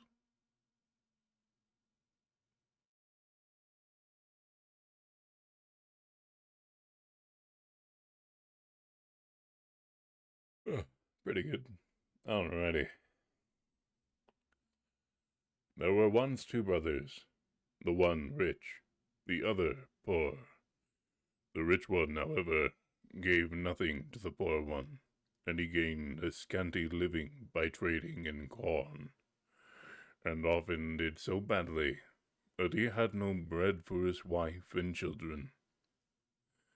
Once, when he was wheeling a barrow through the forest, he saw, on one side of him, a great bare, naked-looking mountain, and as he had never seen it before, he stood still and stared at it with amazement. While he was thus standing, he saw 12 great, wild men coming towards him, and as he believed they were robbers, he pushed his burrow into the thicket, climbed up a tree, and waited to see what would happen. The 12 men, however, went to the mountain and cried, "Simsi Mountain, Simsi Mountain, open up!" And immediately the barren mountain opened down the middle, and the 12 went into it, and as soon as they were within, it shut. And after a short time it opened again, and the men came forth carrying heavy sacks on their shoulders, and when they were all once more in the daylight, they said, "Simsi Mountain, Simsi Mountain, shut yourself." Then the mountain closed together, and there was no longer any entrance to be seen to it, and the 12 went away. When they were quite out of sight, the poor man got down from the tree, and was curious to know what was secretly hidden in the mountain. So he went up to it and said, "Simsi Mountain, Simsi Mountain, open up." And the mountain opened up to him also. Then he went inside, and the whole mountain was a cavern full of silver and gold, and behind lay great piles of pearls and sparkling jewels, heaped up like corn. The poor man hardly knew what to do, and whether he might take any of these treasures for himself or not. At last He filled his pockets with gold, but he left the pearls and precious stones where they were.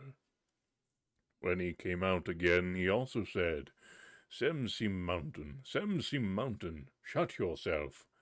And the mountain closed itself, and he went home with his burrow. And now he had no more cause for anxiety, but could buy bread for his wife and children with his gold, and wine into the bargain.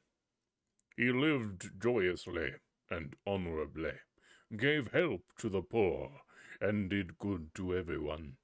When the money came to an end, however, he went to his brother, borrowed a measure that held a bushel, and brought himself some more, but did not touch any of the most valuable things. For when the third time he wanted to fetch something, he again borrowed the measure of his brother.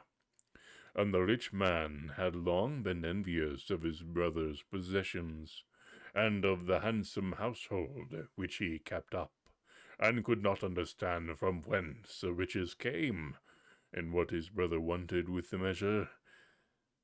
Then he thought of a cunning trick, and measured the bottom of the measure with a pitch. And when he got the measure back, a piece of gold was sticking to it. He at once went to his brother and asked, What have you been measuring in the bushel measure?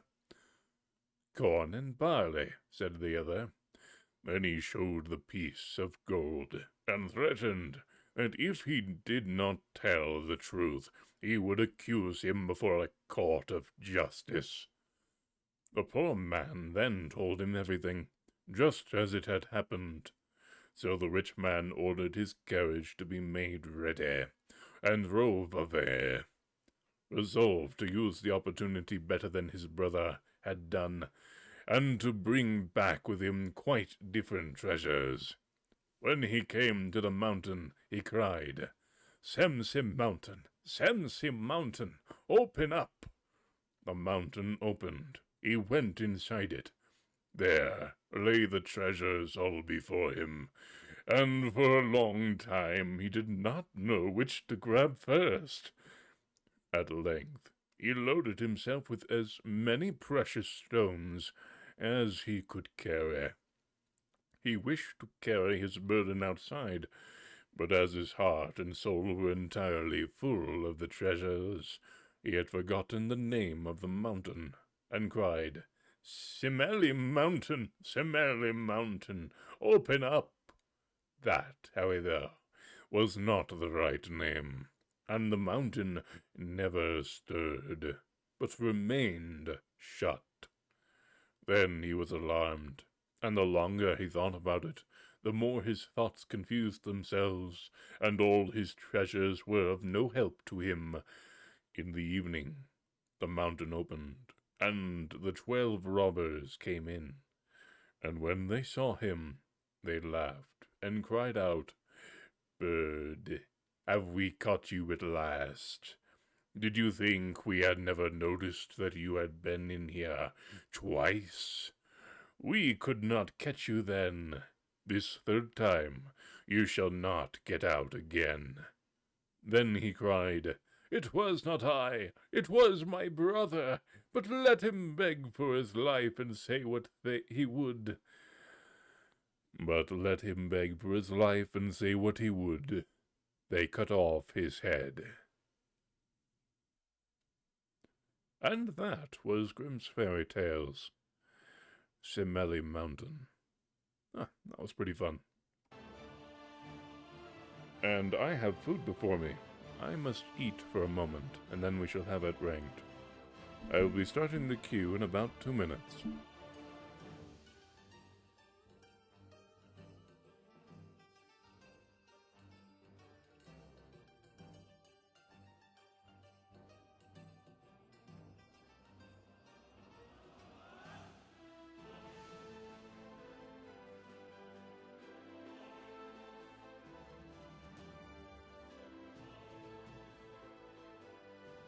Let me know if I went too deep on the range. I was practicing.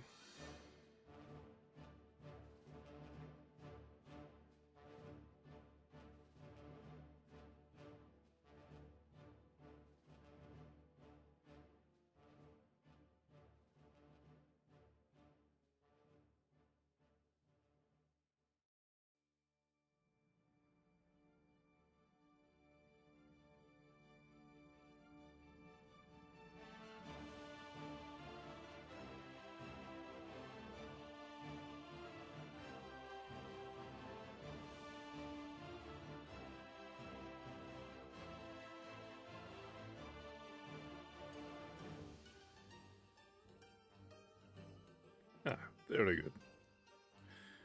I am glad.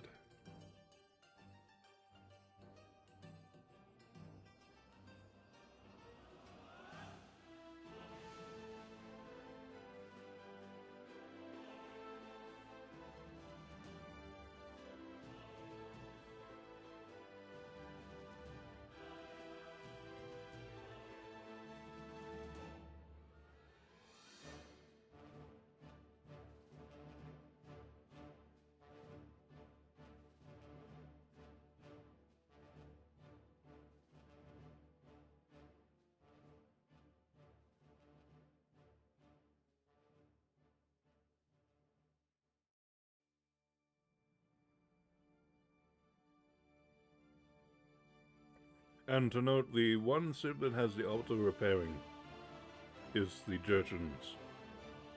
It'll even heal their walls over time at the same rate.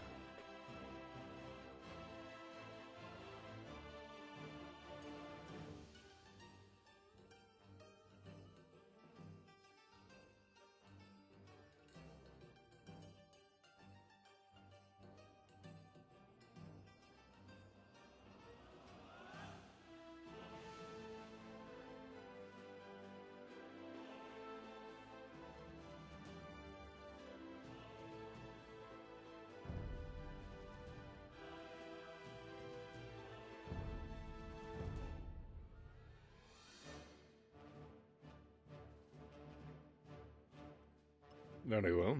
Should I survive, you shall see it.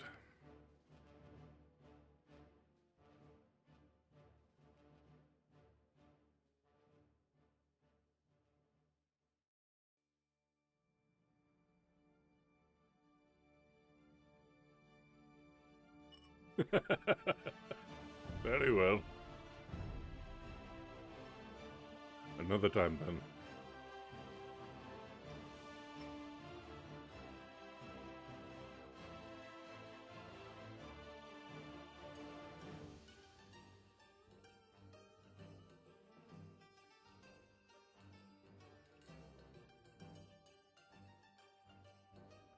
Ah, that was a good ball.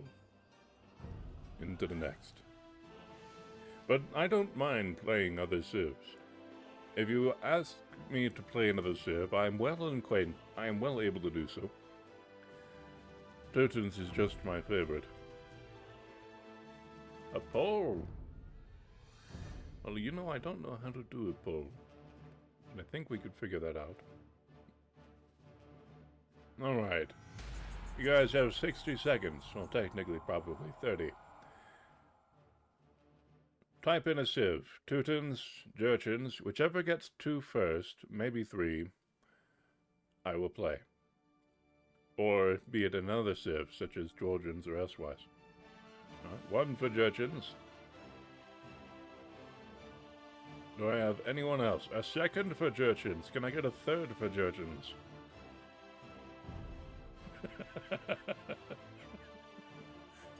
Oh, Jurchens, where are you? J. There you are. Alright, Jurchens it is. Let's see how I do.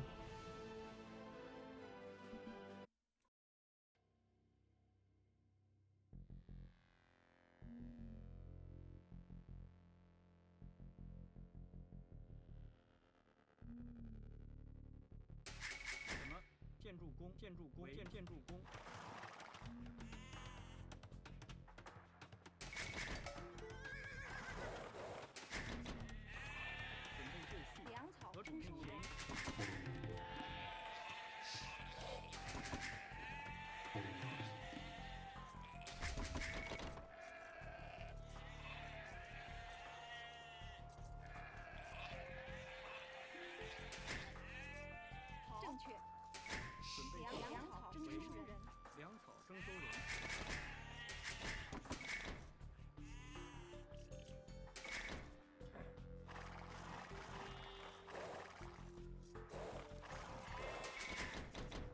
何种命令？粮草征收人。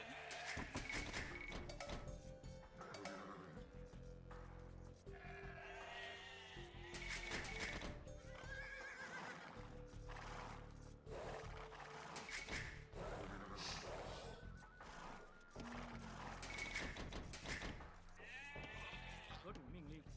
粮草征收人。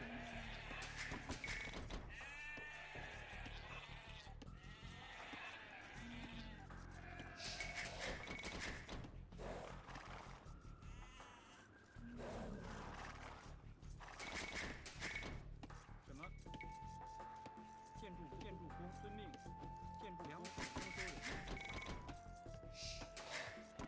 喂，建筑工遵命，建筑粮草征收人。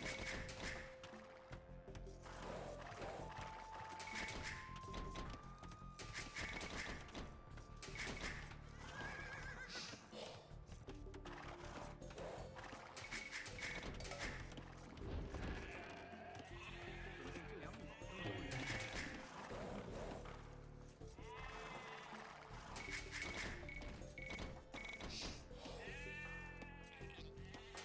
为建筑粮草征收人。什么？什么？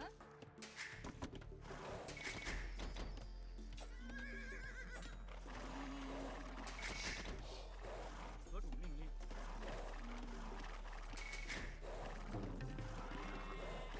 为行，准备就绪。什么？好。何种命令？什么？为准备就何种粮草征收人。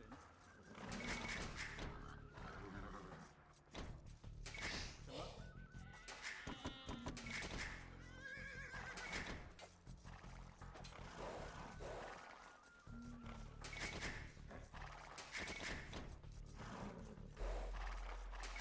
准备就绪。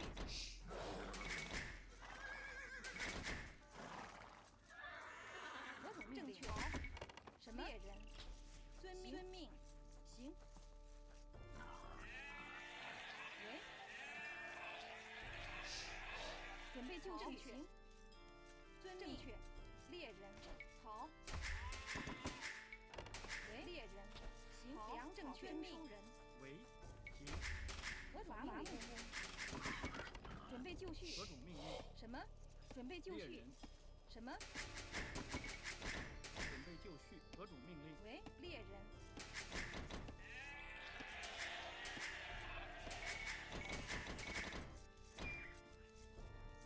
准备就绪。粮草征什么？粮草征收人。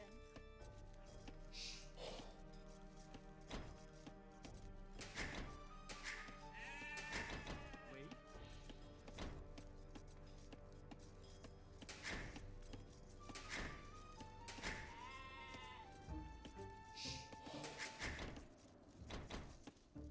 准备就绪。何种命令？ Yes, a sadness that 准备 will 就绪。 besiege me. 何种命令？喂，伐木工。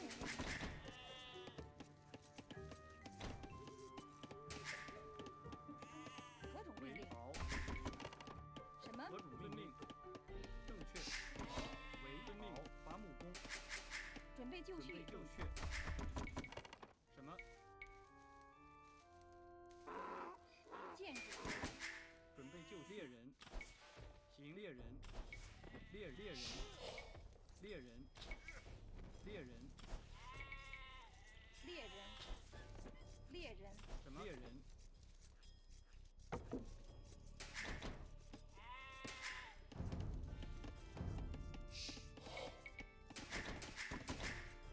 何种命令？什么？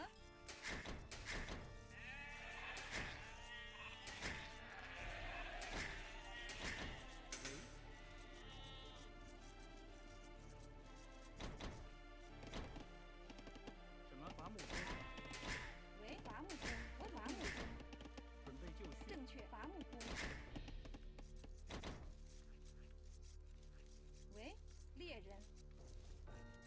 准备就绪。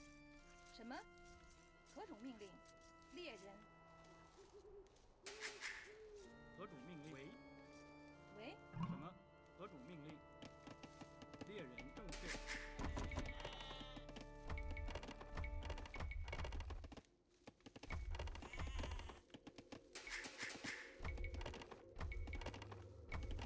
准备就绪。什么？好。建筑工。何种命令？命令好，正确。伐木工，建筑工，建筑工，建筑工，建筑工，建筑工，建筑工，建筑工，建筑工。喂，建筑工。什么？建筑工。何种命令？工。喂，建筑工。什么？建筑工。准备就绪。建筑工。建筑工。建筑工。建筑工。建筑工。建筑工。何种建筑工？准备就绪。喂，建筑何种建筑工？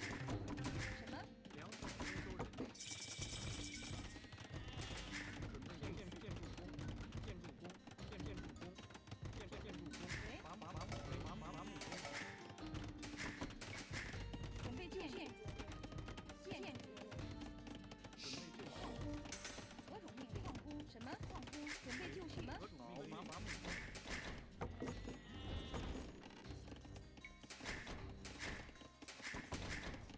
什么？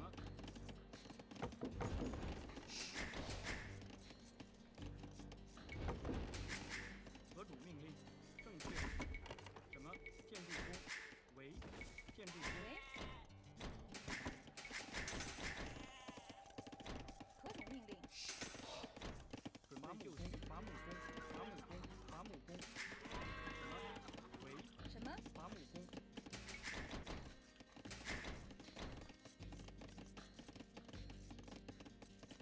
It is.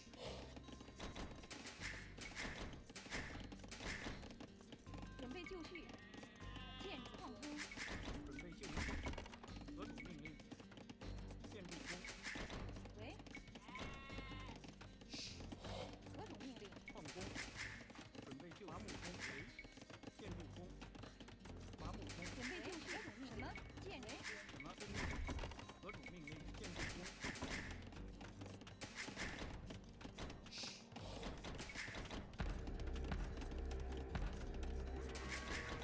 何种命令？准备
工农夫何种命令？建筑工农夫。为建筑工农夫什么？建筑工农夫。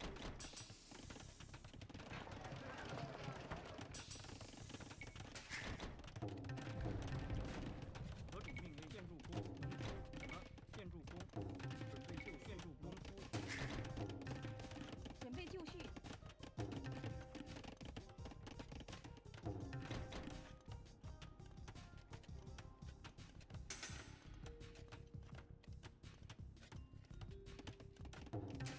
何种命令？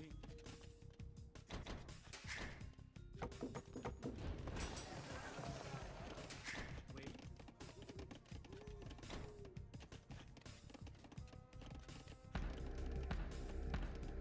什么？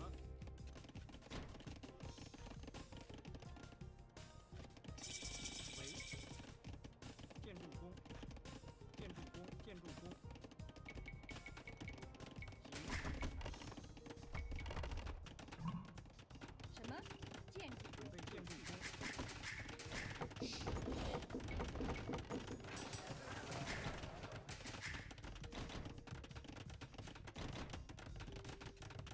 准备就绪。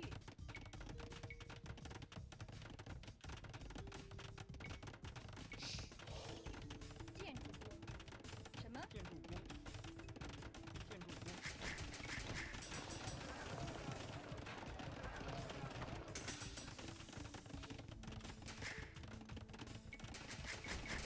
何种命令？建筑工命为何种命令？为农夫。何种命令？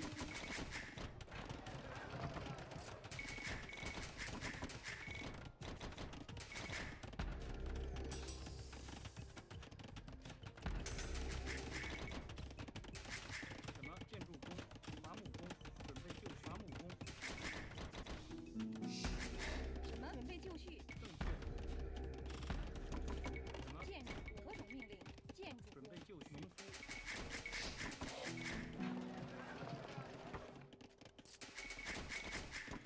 为建筑工。何种命令？行。建筑建筑工准备就绪。建筑工。为建筑工，准备就绪，伐木工。什么命令？建筑工。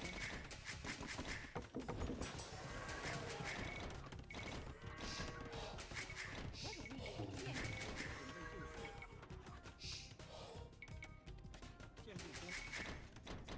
为遵命。正确。建筑工。为正确。什么？什么？建筑工。正确。何种建筑工？什么？遵命。何种命令？正遵命。为遵命。遵命。正确。行。遵命。行。正确。遵命。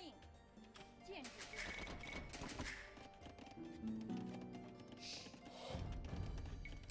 准备就绪。建筑命令。准备就绪，建筑工，建筑就绪，建筑工。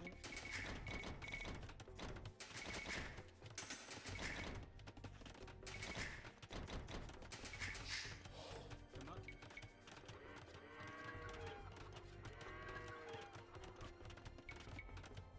建筑。何种命令？建筑。什么？为何种命令？遵命。好。什么？建筑工。建筑工。为建筑工。什么？为遵命。准备就绪。建筑工。何种命令？正确。什么？建筑工。建筑工。何种命令？准备就绪。建筑工。建筑工。建筑工。建筑工。建筑工。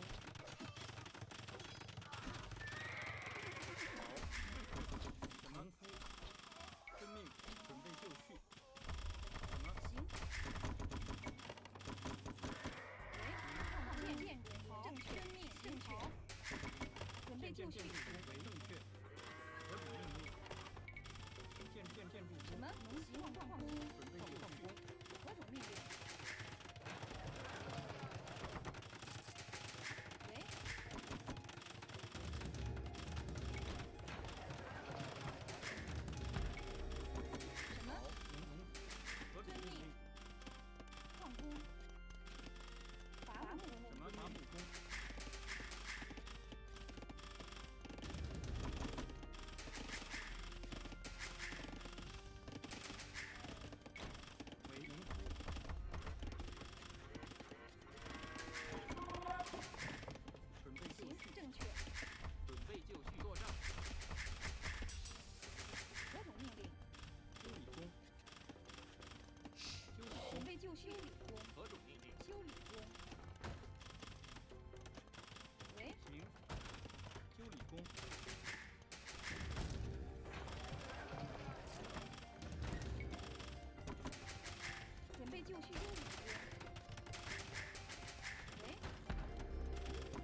工。何种命令？猎人，猎人，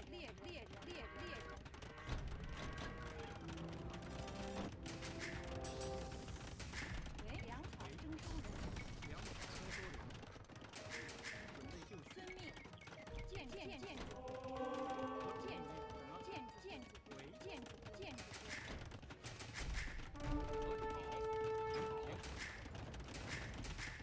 什么？建筑工。何种建筑工？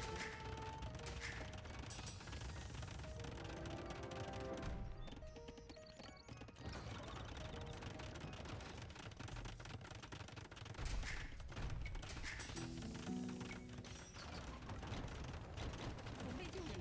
放工。喂，正确。建筑工。何种命令？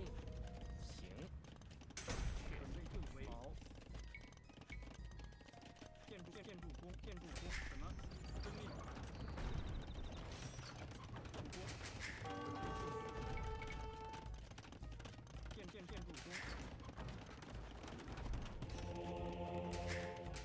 何种命令？建筑工。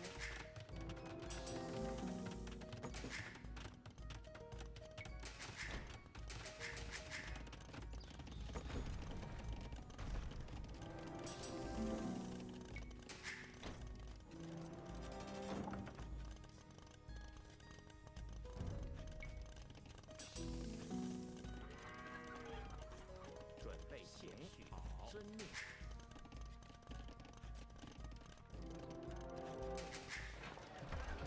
什么？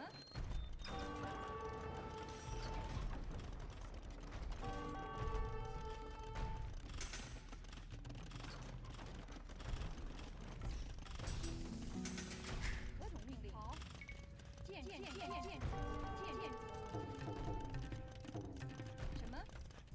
什么？确。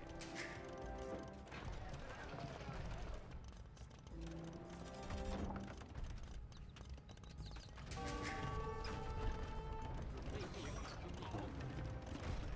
遵命。建筑工。建筑工。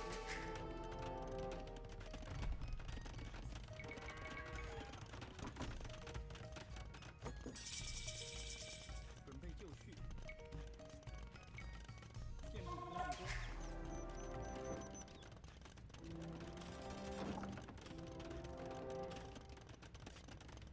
何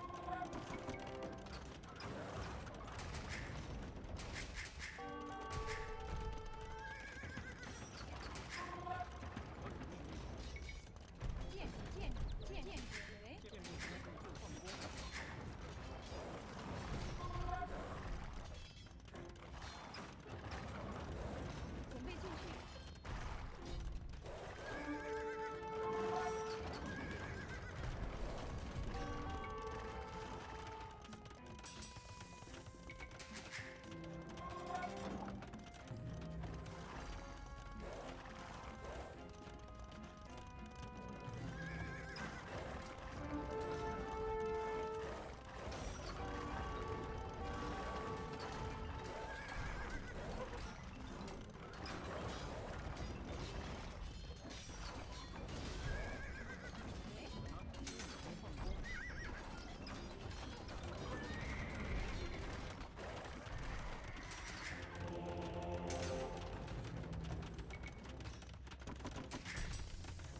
为建筑工，何种命令？好，遵命。什么？好，什么？伐木工，何种命令？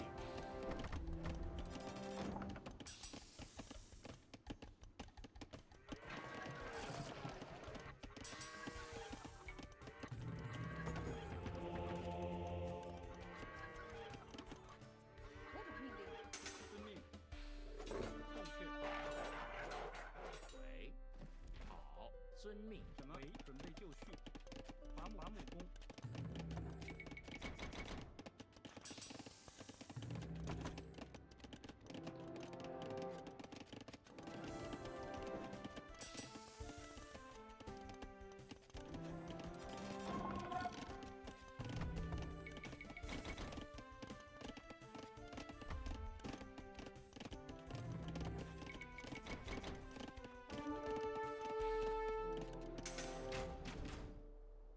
何种命令正确？什么？遵命。行，正确。遵命。什么？行。好，准备就绪。好，行，正确。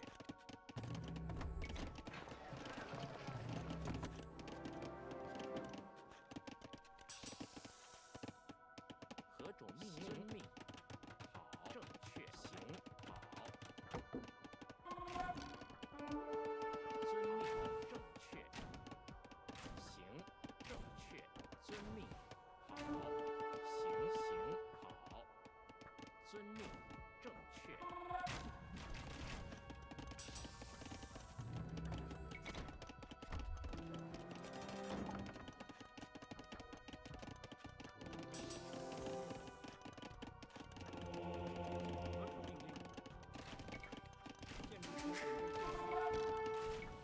建筑工，伐木工，为什么？何种命令？遵命。好，遵命。行，遵命。好，准备就遵命。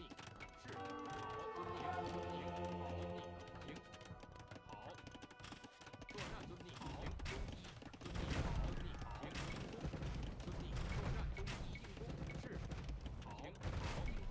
是。作战攻击。行，好，遵命。是。攻击。好。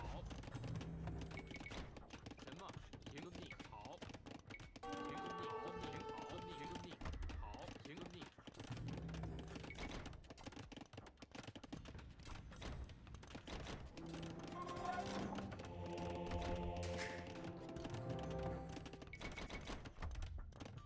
何种命令？好，行，遵命。好，作战。准备就绪。喂，遵命。行，正确。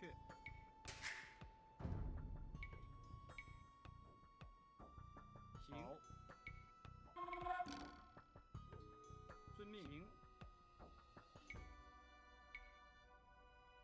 好，遵命。正确。行，遵命。建筑工，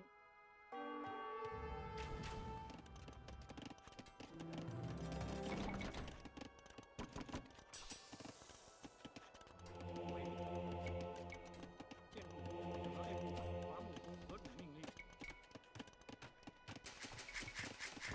什么？准备就绪。行。好。什么？遵命。何种命令？什么？行。好。遵命。好。行。遵命。行。好。何种命令？行。好。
什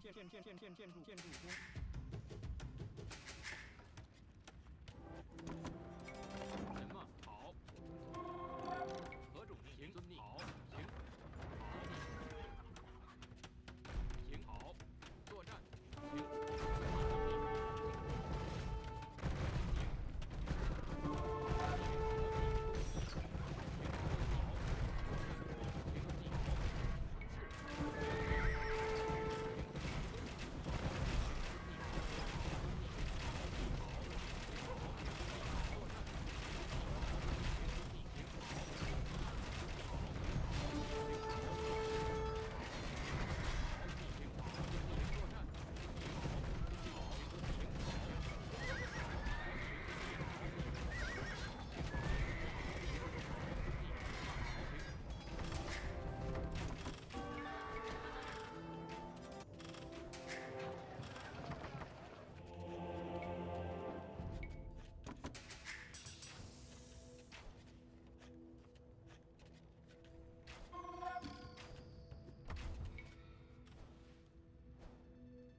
为救行。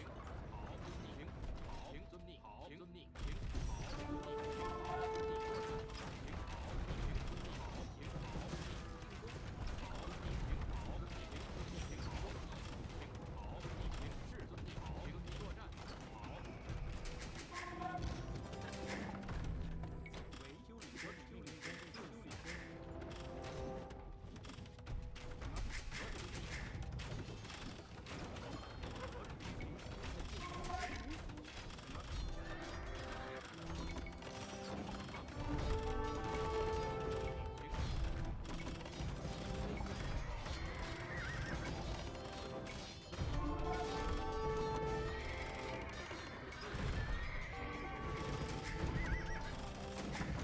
什么？行，好。攻击。行，好。行，好。逆行。进攻。行，好。逆行。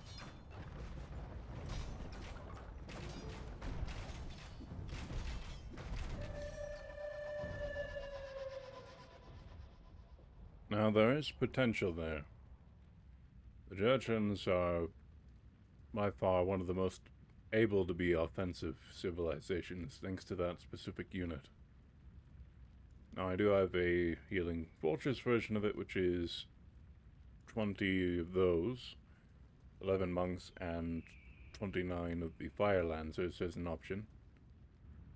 It's more like a glass cannon. It kills much of anything very quickly, especially when the monks will help reduce any damage and such and that such. Now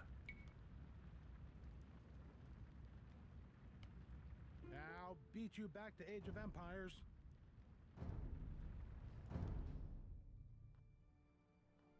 Alrighty.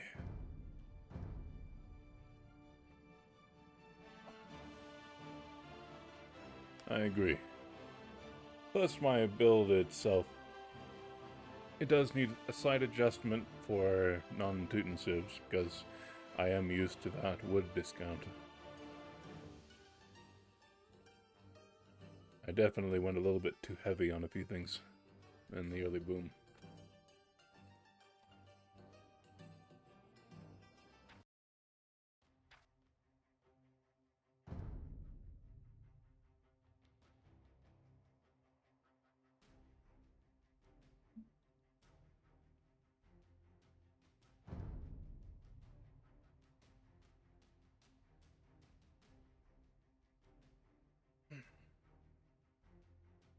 Those castles really do go up too quickly, in contrast to a town center of all things.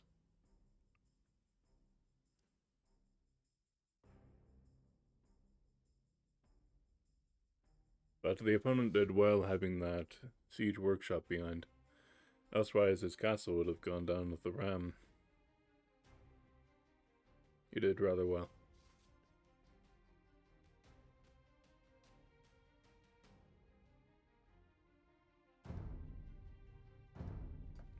Getting ahead of myself. Alrighty.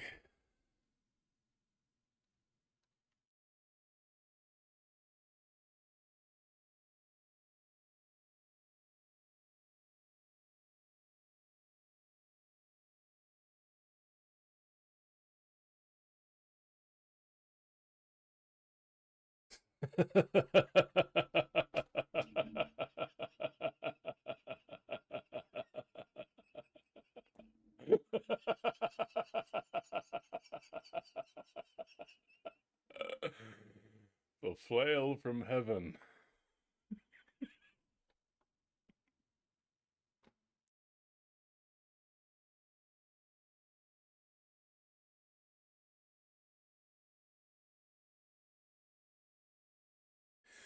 A countryman was once going to plough with a pair of oxen. When he got to the field, both the animals' horns began to grow, and went on growing. And when he wanted to go home, they were so big that the oxen could not get through the gateway. By good luck, a butcher came by just then, and he delivered them over to him, and made the bargain in this way, that he should bring the butcher a peck of rapeseed, and then the butcher was to count him out a Brabant tailor for every seed. I call that well sold. The peasant now went home, and carried the peck of rapeseed to him on his back. On the way, however, he lost one seed out of the bag, and the butcher paid him justly as agreed on. And if the peasant had not lost the seed, he would have had one tailor more. By the time he returned, the seed had grown into a tree, which reached up to the sky. Then thought the peasant, as you have the chance, you must just see what the angels are doing up there above. So he climbed up, and saw that the angels above were thrashing oats, and he looked on. While he was thus watching them, he observed that the tree on which he was standing was beginning to totter. He peeped down, and saw that someone was just going to cut it down. If I were to fall down from hence, it would be a bad thing, thought he. And in his extremity, he did not know how to save himself better than by taking the chaff of the oats, which lay there in heaps, and twisting a rope of it. He likewise snatched a hoe and a flail, which were lying about in heaven, and let himself down by the rope. But he came down on the earth exactly in the middle of a deep, deep hole, so it was a real stroke of luck that he had brought the hoe, for he hoed himself a flight of steps with it, and mounted up, and took the flail with him, as a token of his truth, so that no one could have any doubt of his story. You know, it could have been funnier, but at the same time, just the name. Thank you very much for the gifted sub there, Stormy. Very much appreciated.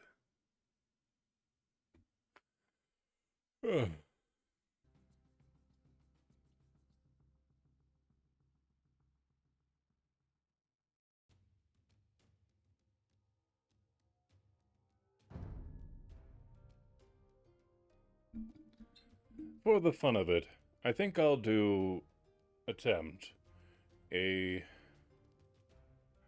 fast and furious defensive. Perhaps.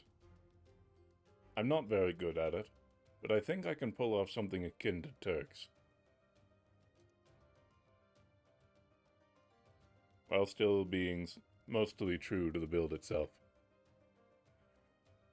It is, in my mind, a variable tech tree in terms of how the build may be used. Be it a defensive 1TC all-in into a fortress, or a fast Imperial into a fortress, we shall see.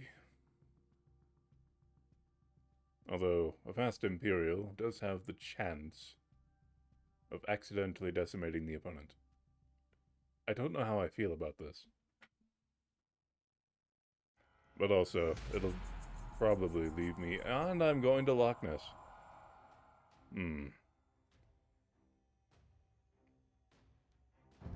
Well, I know where the relics are.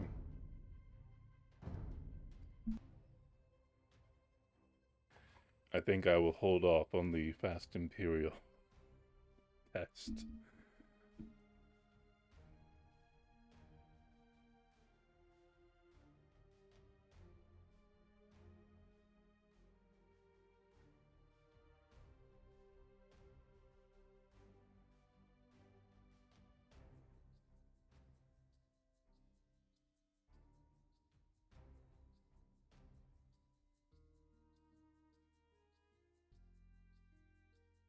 Oh. You know, I saw that video, but I hadn't actually clicked on it yet. Thank you for letting me know. I'll give it a look. Alright, I'm up against the Japanese. I have no doubt I'll be up against a bit of a man-at-arms rush. I'll have to make sure to wall up a little bit earlier. Though he may also do some fishing ships, in which case I am no doubt going to be behind unless I can explode his fishing ships.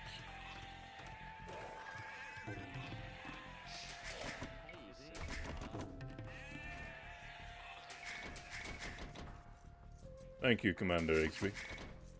So Higsby here has been working on a UI that is an attempt of an improvement on this one here, and it's looking very nice, I will say.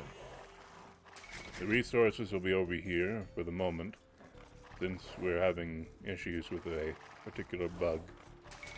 But beyond that, a lot of the things will be over here. Chat, some of these items will be over here, and it'll be very interesting. I like the look of it.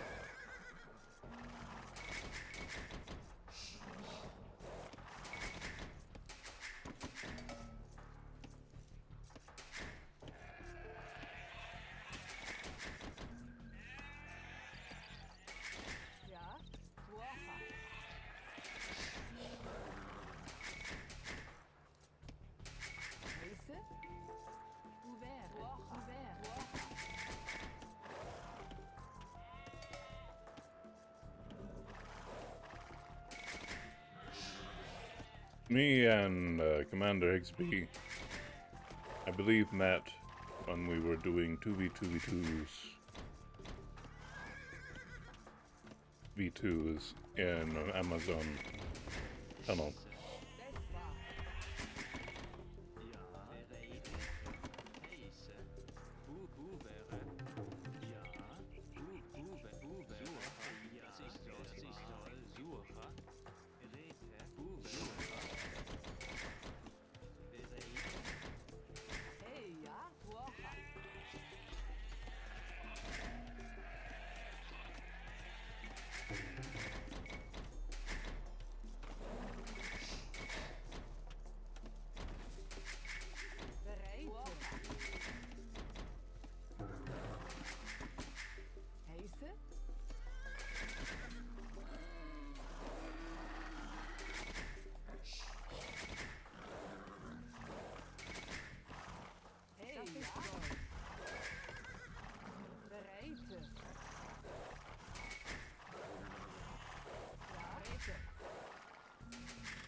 It certainly has been some time, hasn't it?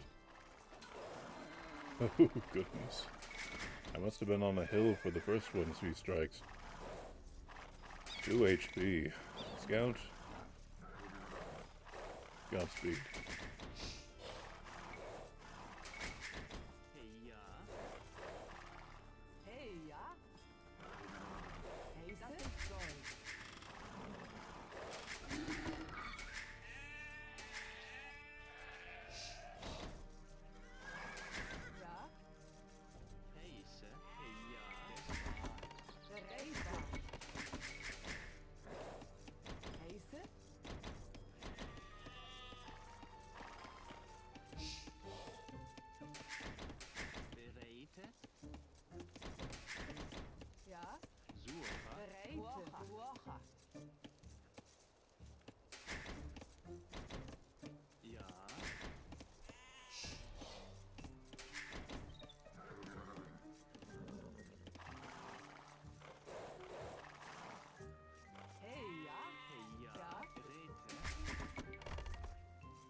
Bereite. Ouvert.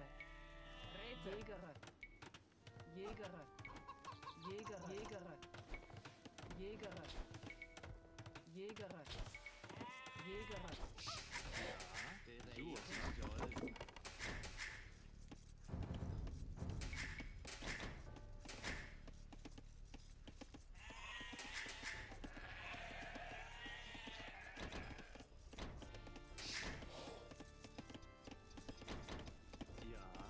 Hey, ja, Holzer.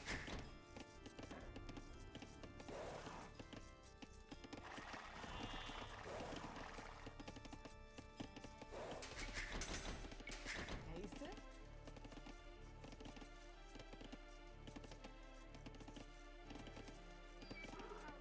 Bereite.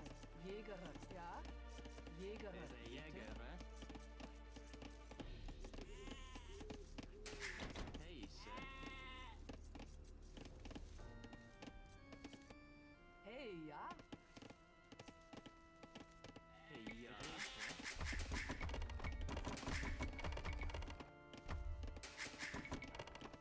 Das war soll. Bereite. Das war, was ich sollte. Das war.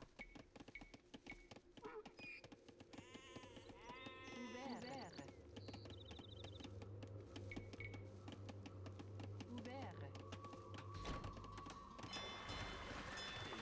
Ouvert. Ja.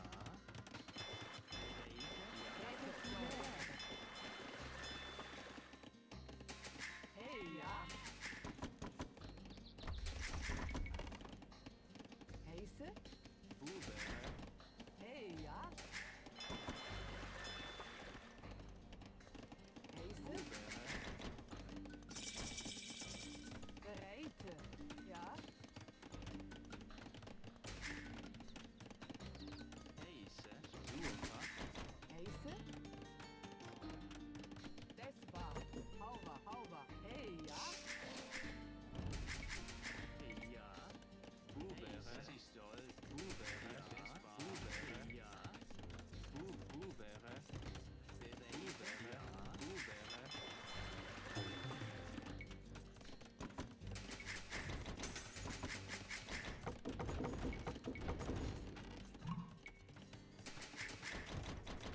Hey, das ist soll. Es war. Holzer. Ja. Holzer. Heiße. Bube. Holzer. Bereite. Ouvert. Ouvert. Ouvert. Ouvert. Ouvert. Ouvert. Ouvert. Bereite. Ja.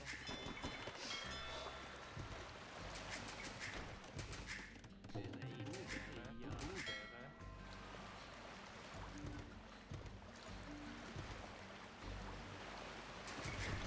Hey, ja.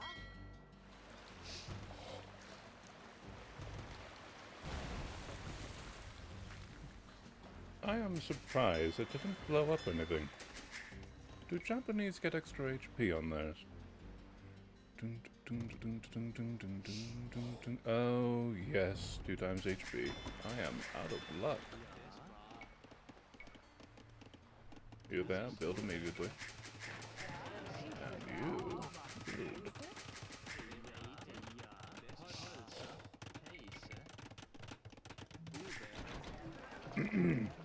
Well, specifically, that demo would have deleted a whole bunch of ships, had it been actually perfect.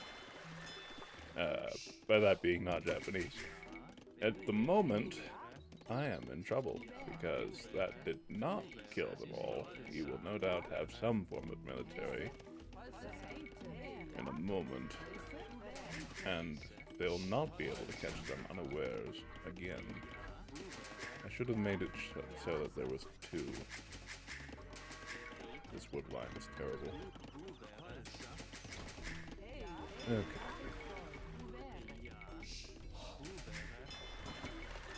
Alright, good luck.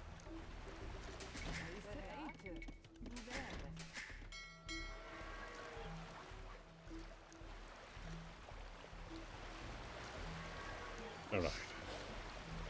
Right about here. Well, that's 2 down. This is so going so poorly. Alright, one last one.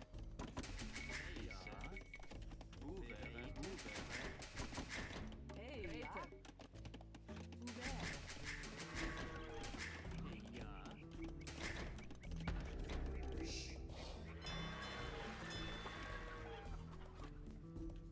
Well, specifically, Japanese fishing ships have times 2 HP. Had this demolition raft been against a non-Japanese fishing ship that did not have 2 times HP, the fishing ship would be dead in one blow. And if there's a bunch of fishing ships around it, then they all die.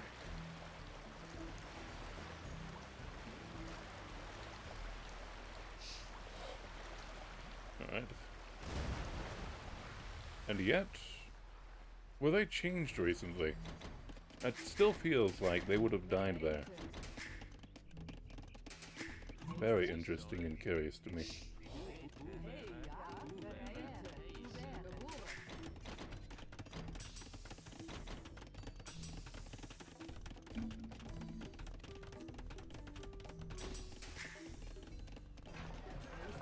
Ouvert. Wocha.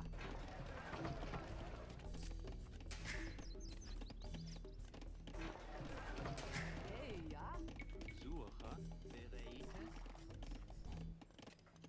How recent was that change? I remember them exploding fishing ships not about a month ago.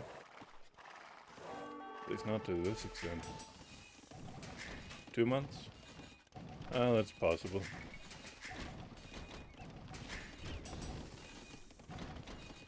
Alright.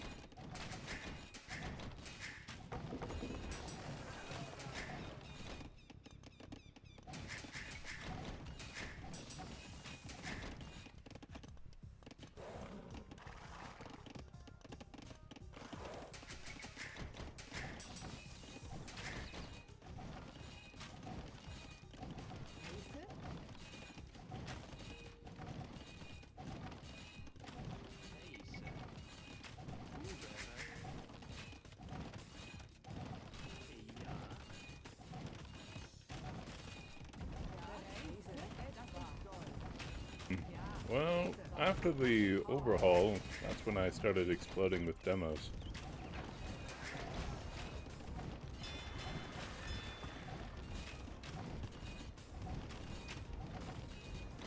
I really don't understand.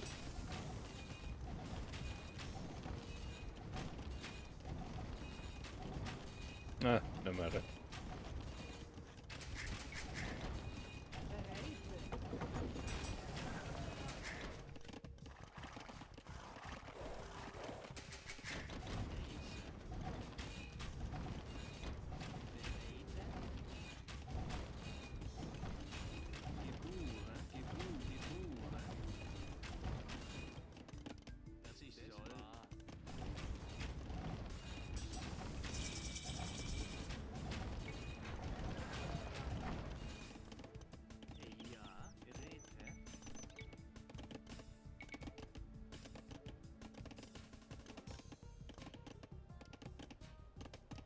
Ouvert.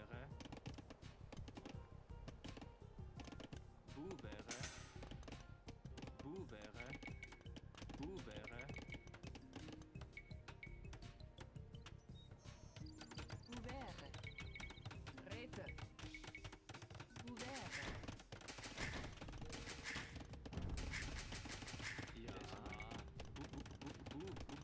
Ouvert.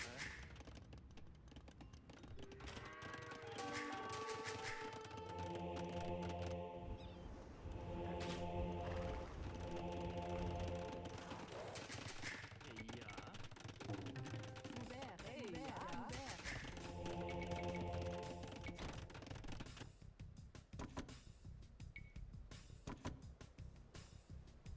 Alright, the opponent has already started getting relics.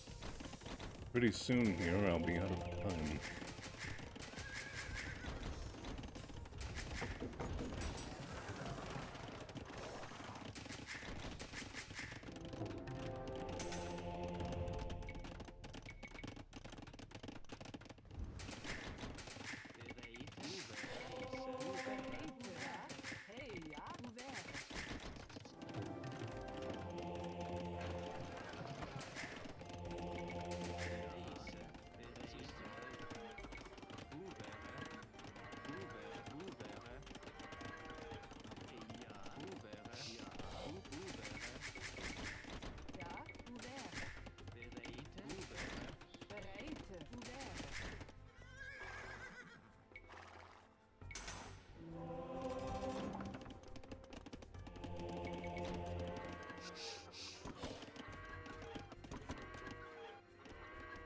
Hey ja, Rete.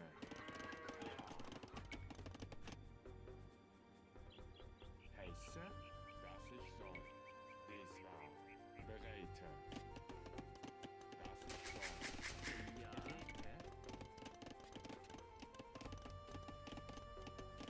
Holzer. Ja. Ja. Rete.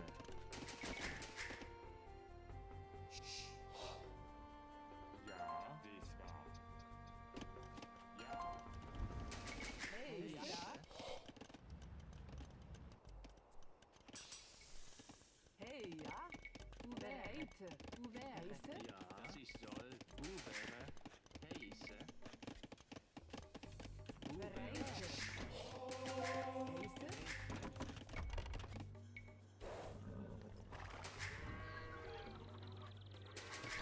Hey, ja. Heiße.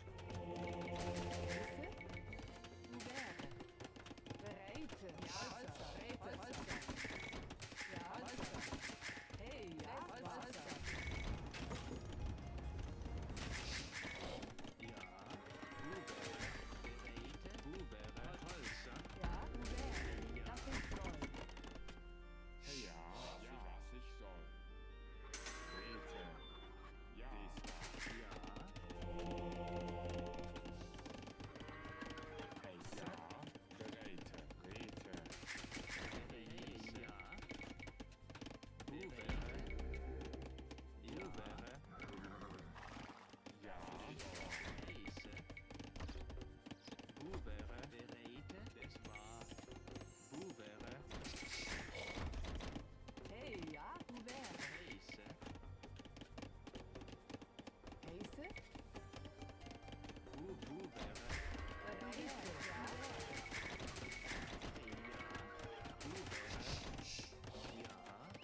Dies war. Rete.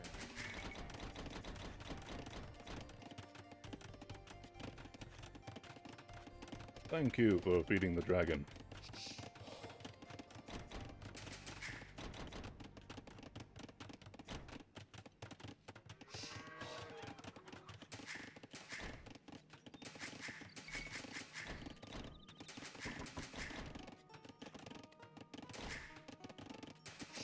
Heiße. Dies war. Das Rete. Hey, ja. Holzer. I appreciate you greatly, Blue. And you too, dude. Thank you also for feeding the dragon. Ja. Bereite. Holzer.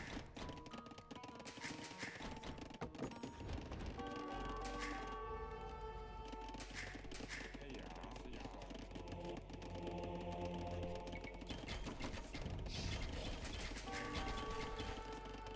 Ja.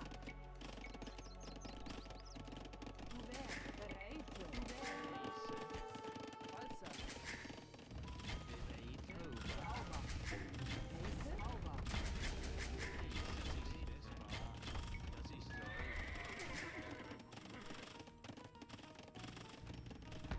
Bereite.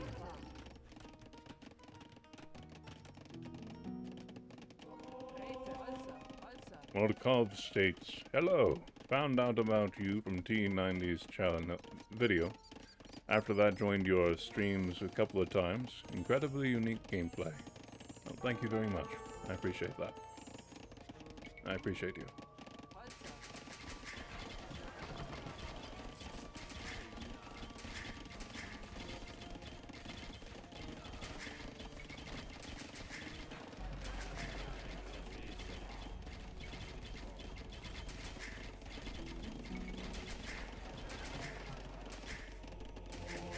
Holzer.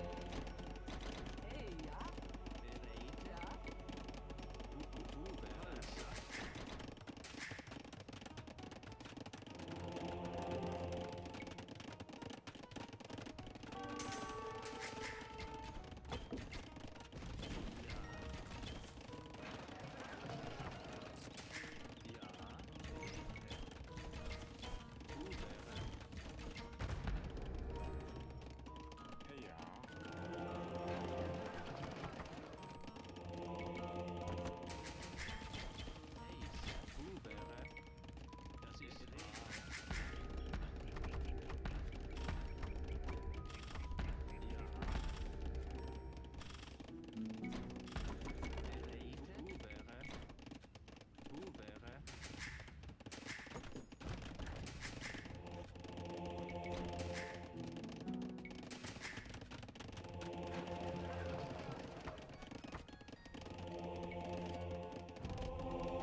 I was able to gain half the relics, 3 total. So for the time being, my opponent has the severe advantage. My only hope is to out-micro.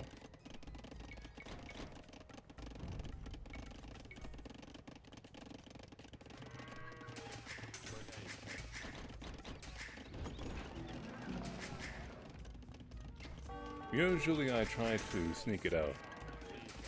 The stone particularly. The gold doesn't really matter as much to me so long as I have a decent amount, and relics. Relics being the most important thing.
That being said, currently I'm counting this one as a 99% sure loss.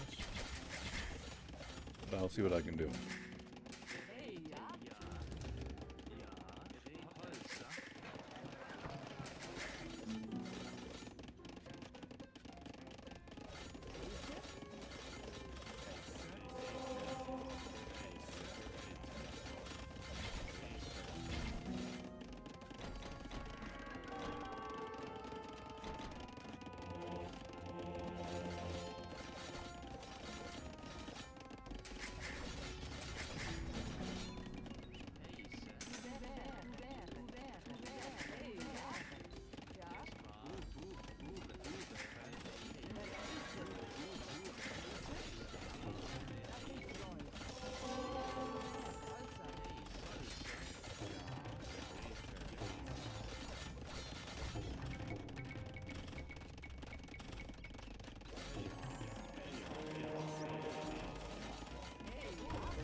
That was certainly some good monk practice, though.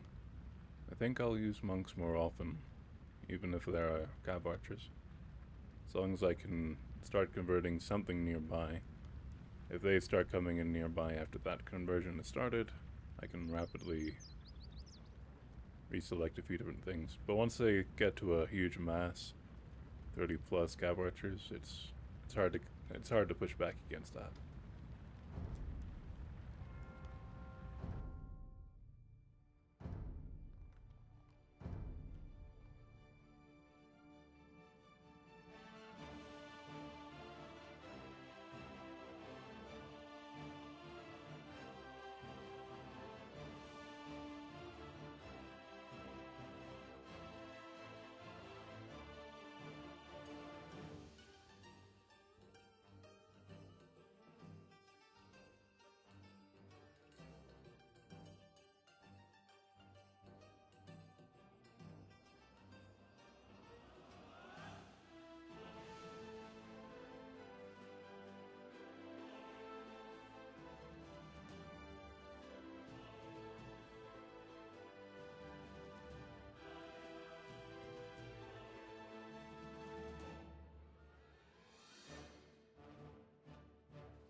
The Fox and the Geese.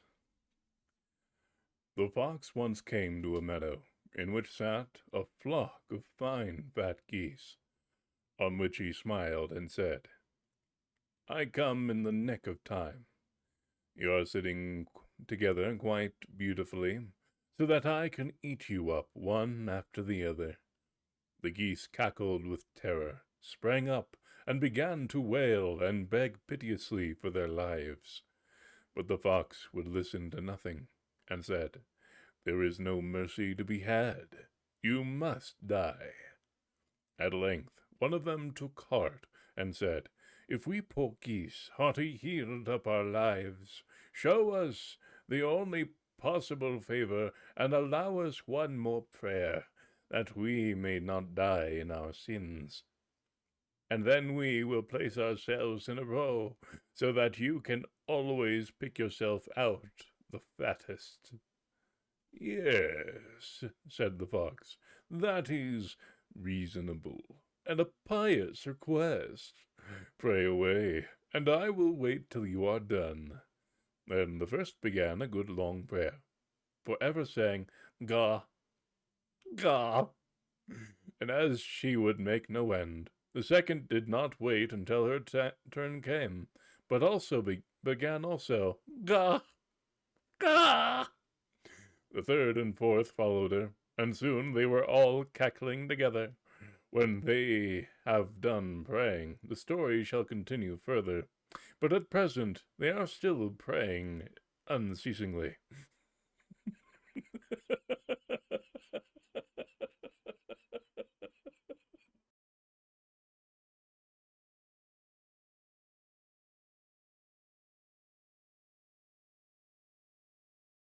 That was The Fox and the Geese.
Emotions, if you're up to it, you can probably join us.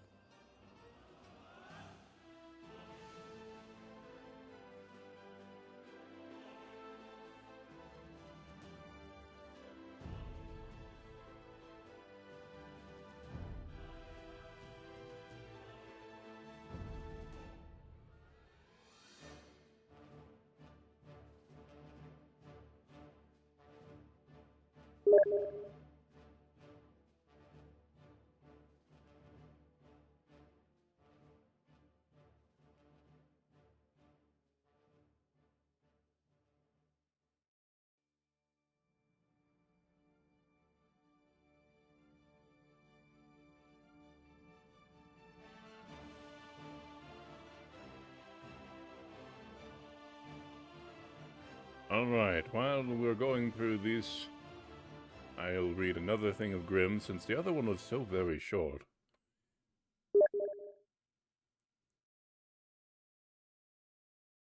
Alright, let me know when you're oh, he's in the party. Alright, we shall start the queue. Very good.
Yes.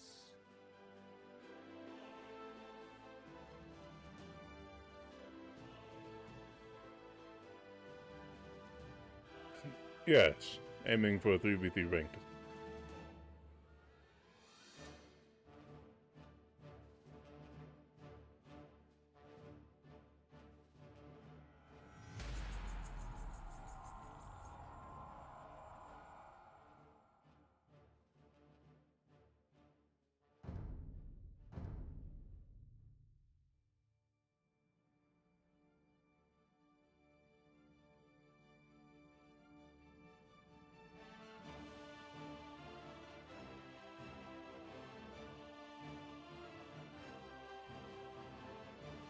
That is a good way to go about it.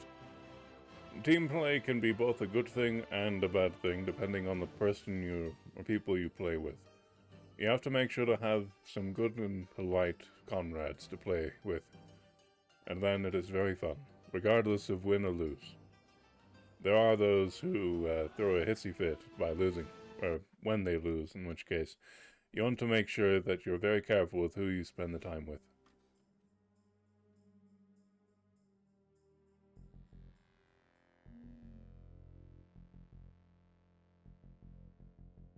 That being said, of course, Age of Empires is full of good community. There's just a few bad apples that happen to ruin it for others. Only a few.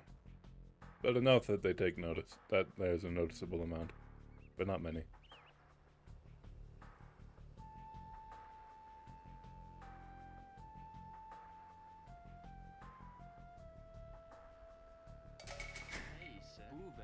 Hey, ja.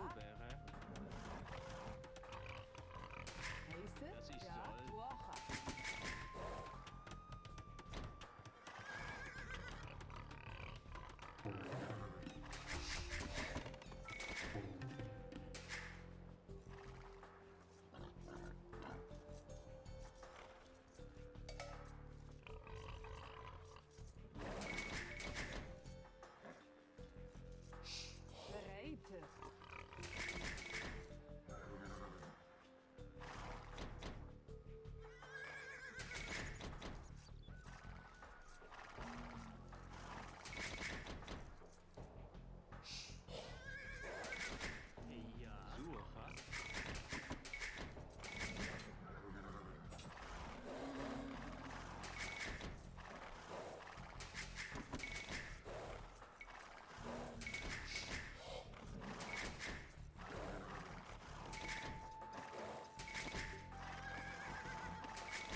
Bereite. Holzer.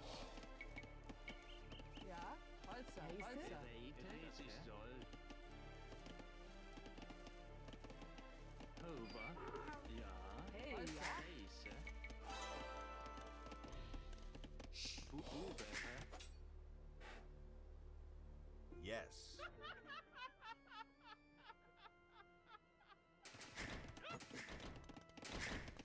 Bereite. Hey, ja.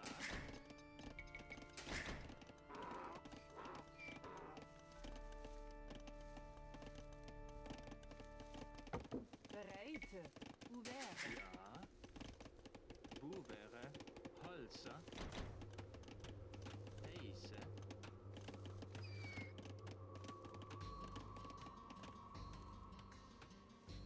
Ja.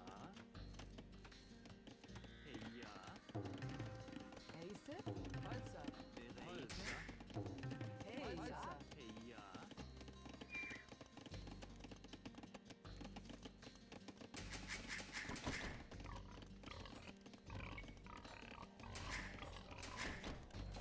Hey, super.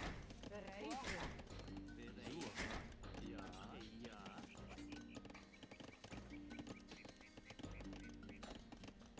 Ja. Bubere. Holzer. Reise.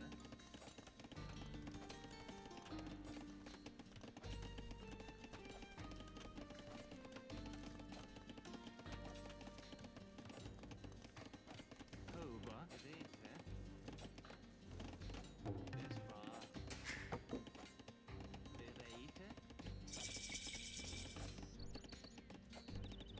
Bubere. Das ist soll. Bubere. Es Bubere. Ja, ouvert. Das ich soll. Rete. Ja. Ouvert. Das ouvert. Ihr Bereite. Ja, ja. Rete.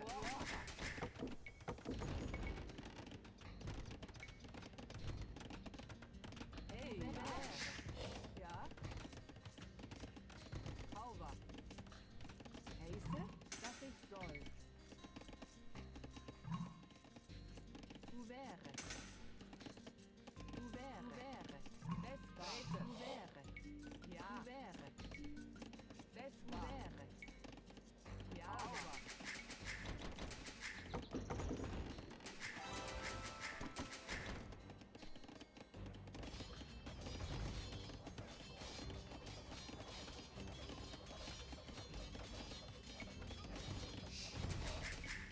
Heise. Bereite. Ouvert. Hauber. Ja.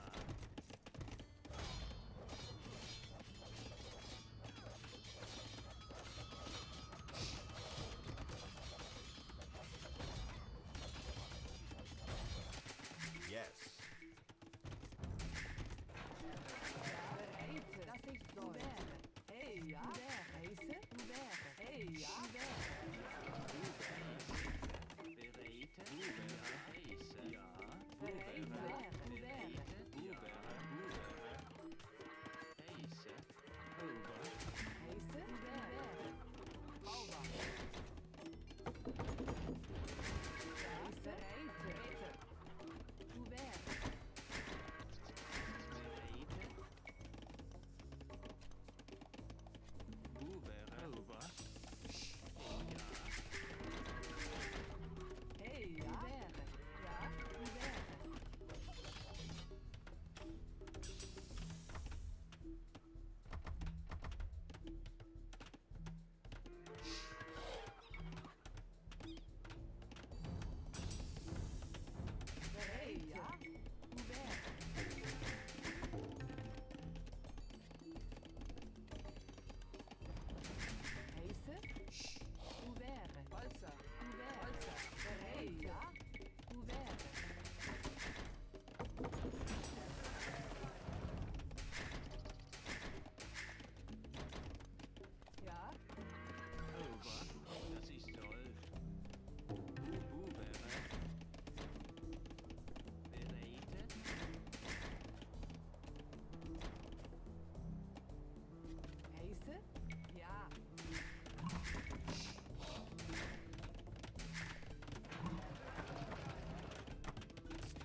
Hey, ja. Bereid. Hey, ja. Ja, over, over.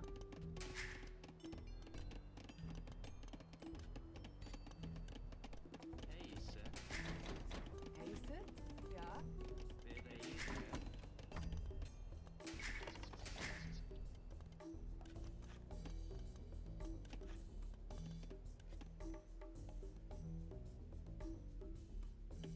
bereden. Hey, ja. Bereid.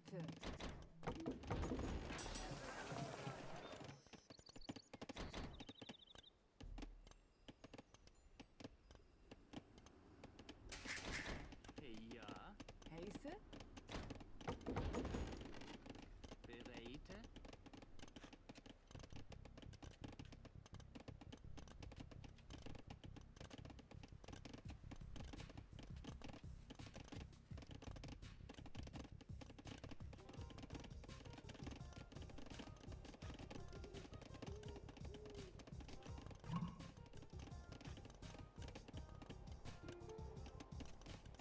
Heise. Hey, ja, geboren. Boevere. Boevere. Ouvert. Dat is sol. Ouvert.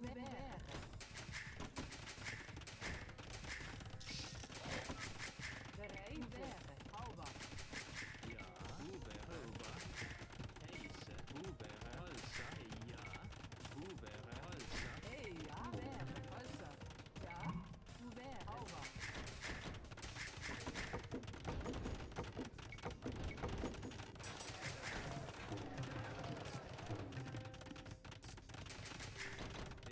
Bereden.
Buvere. Falster. Heise.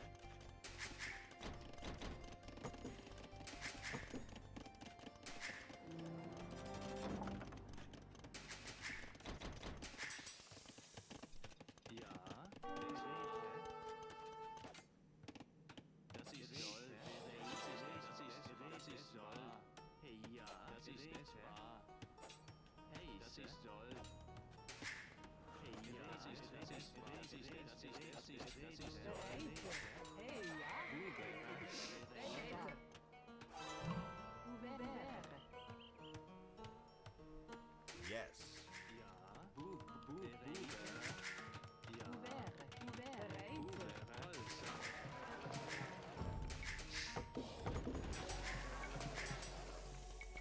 Heise. Hohover. Nächste.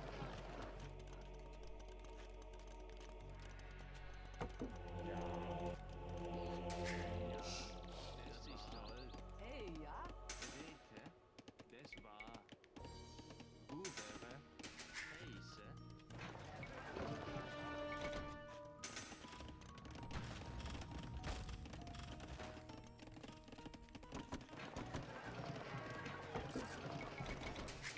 Ja, Rete, Holzer. Ja, das war. Buvere, Rete.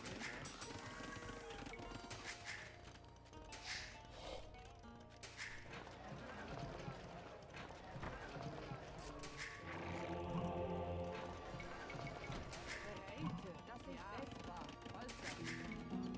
Ja. Hover.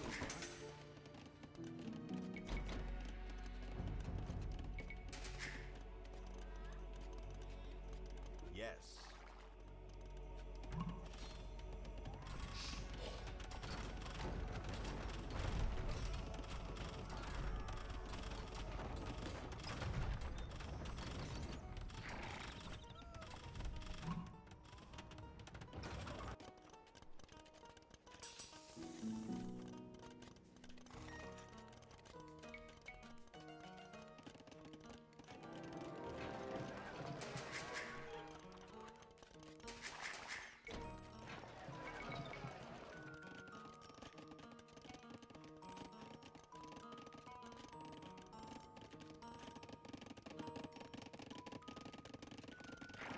Ja, das ist soll.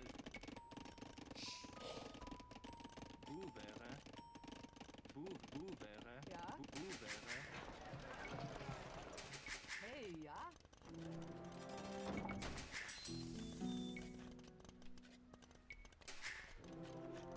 Nächste. Uvere. Heise.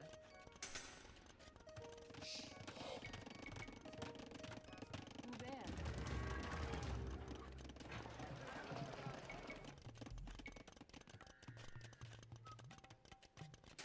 Rete. Rete. Ja. Rete. Uvere. Ja. Buvere. Rete. Buvere. Ja. Uvere.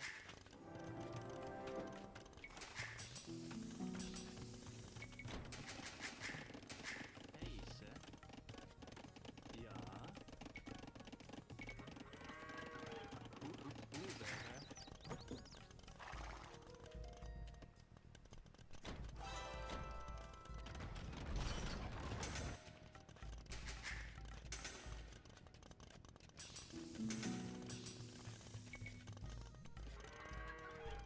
Heise. Buvere. Buvere. Das war. Buvere. Das ist Buvere. Hey, ja. Uvere. Uvere. Uvere. Heiße. Das ist Uvere. Ja. Hover. Buvere. Ja. Buvere. Buvere. Rete. Heise. Buvere. Buvere. Buvere. Buvere. Buvere.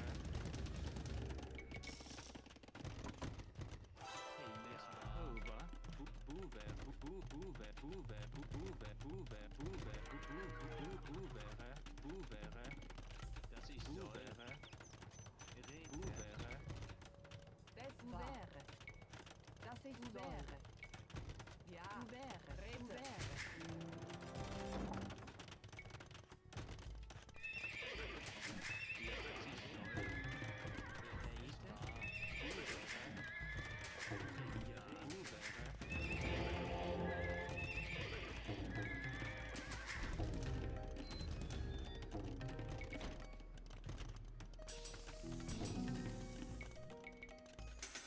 Heise, geboren, das ist soll.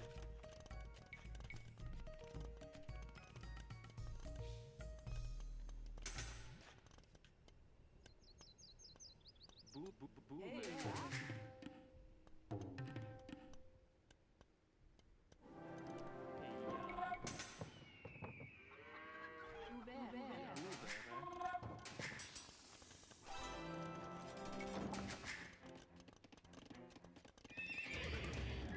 ja. Bereite Heise, das war. Bube.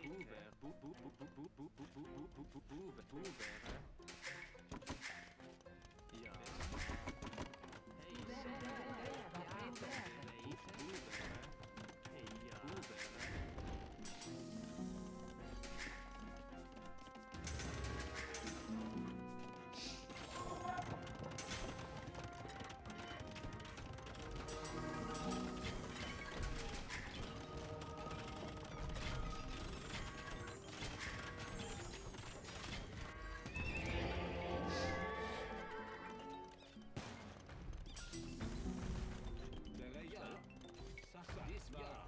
Bereite. Heiße? Ja. Ouvert. Geboren.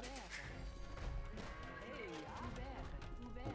Bereite. Ouvert. Hey, das ist so. Das ist ja. Das war, das ist so. Ja, das ist so. Ja, das ist so. Ja, das war, das ist so. Das war. Heise, Sister, ja, das war, das ist so. Ja, das war. Das ist so. Ja, das ist so. Das ist so. Street, ja, das war so. Ja, Heise, mein Gefühl, das war. Das ist so. Heise, Sister, das war, das ist so. Das ist so. Ja, das war, das ist so. Street, das war, das ist so. Das ist wahr. Ja, das ist so. Sister, das ist so.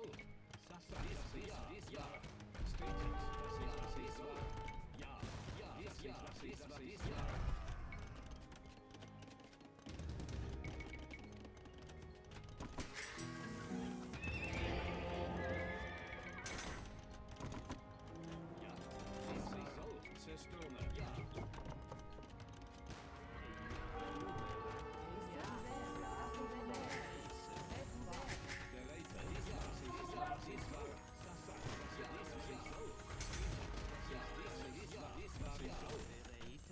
Bube.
Heiße sich so bereitet. Bereitet. Dies war. Die Figur.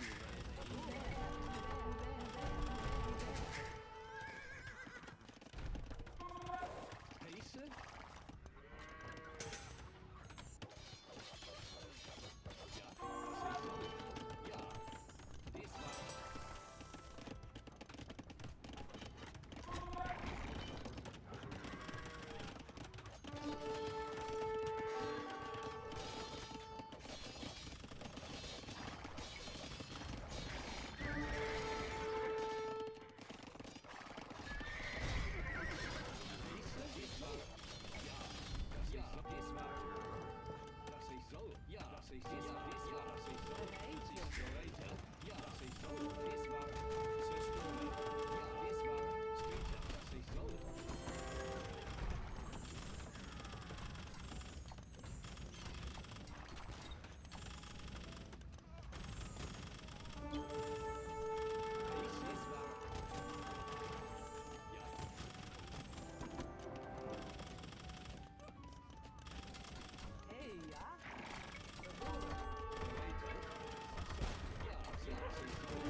Alright, we'll be doing another team game in about 15 minutes, so I shall spend time reading some Grimm's fairy tales.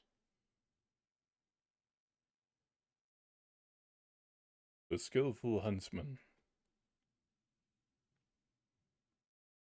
There was once a young fellow who had learnt the trade of locksmith, and told his father he would now go out into the world and seek his fortune. Very well, said the father, I am quite content with that, and gave him some money for his journey. So he travelled about and looked for work. After a time, he resolved not to follow the trade of locksmith any more, for he no longer liked it, but he took a fancy for hunting.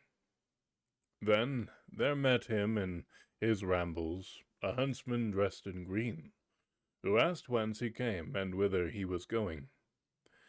The youth said he was a locksmith's apprentice, but that the trade no longer pleased him, and he had a liking for huntsmanship.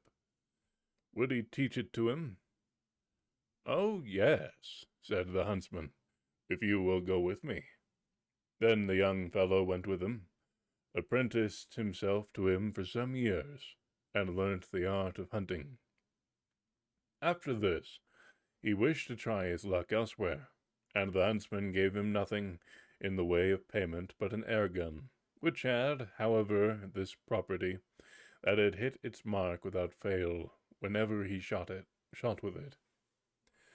Then he set out and found himself in a very large forest, which he could not get it to the end of in one day. When evening came, he seated himself in a high tree in order to escape from the wild beasts.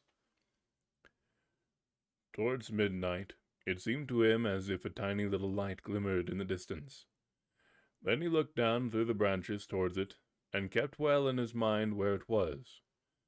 But in the first place, he took off his hat and threw it down in the direction of the light, so that he might go to the hat as a mark when he had descended.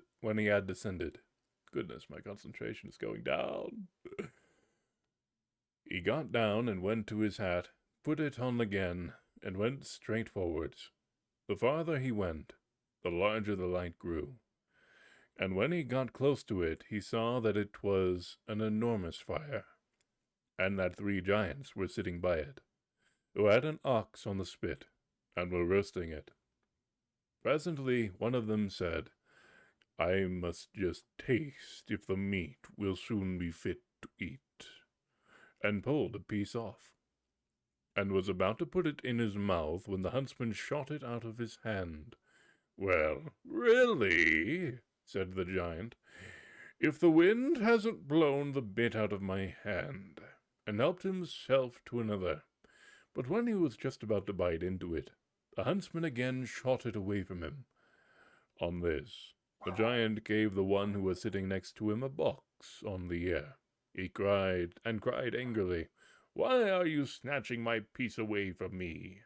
I have not snatched it away, said the other. A sharpshooter must have shot it away from you. The giant took another piece, but again could not keep it in his hand, for the huntsman shot it out. Then the giant said, That must be a good shot to shoot the bit out of one's very mouth. Such an one would be useful to us. And he cried aloud, Come here, you sharpshooter. Seat yourself at the fire beside us, and eat your fill. We will not hurt you. But if you will not come, and we have to bring you by force, you are a lost man. On this, the youth went up to them and told them he was a skilled huntsman, and that whatever he aimed at it with his gun, he was certain to hit.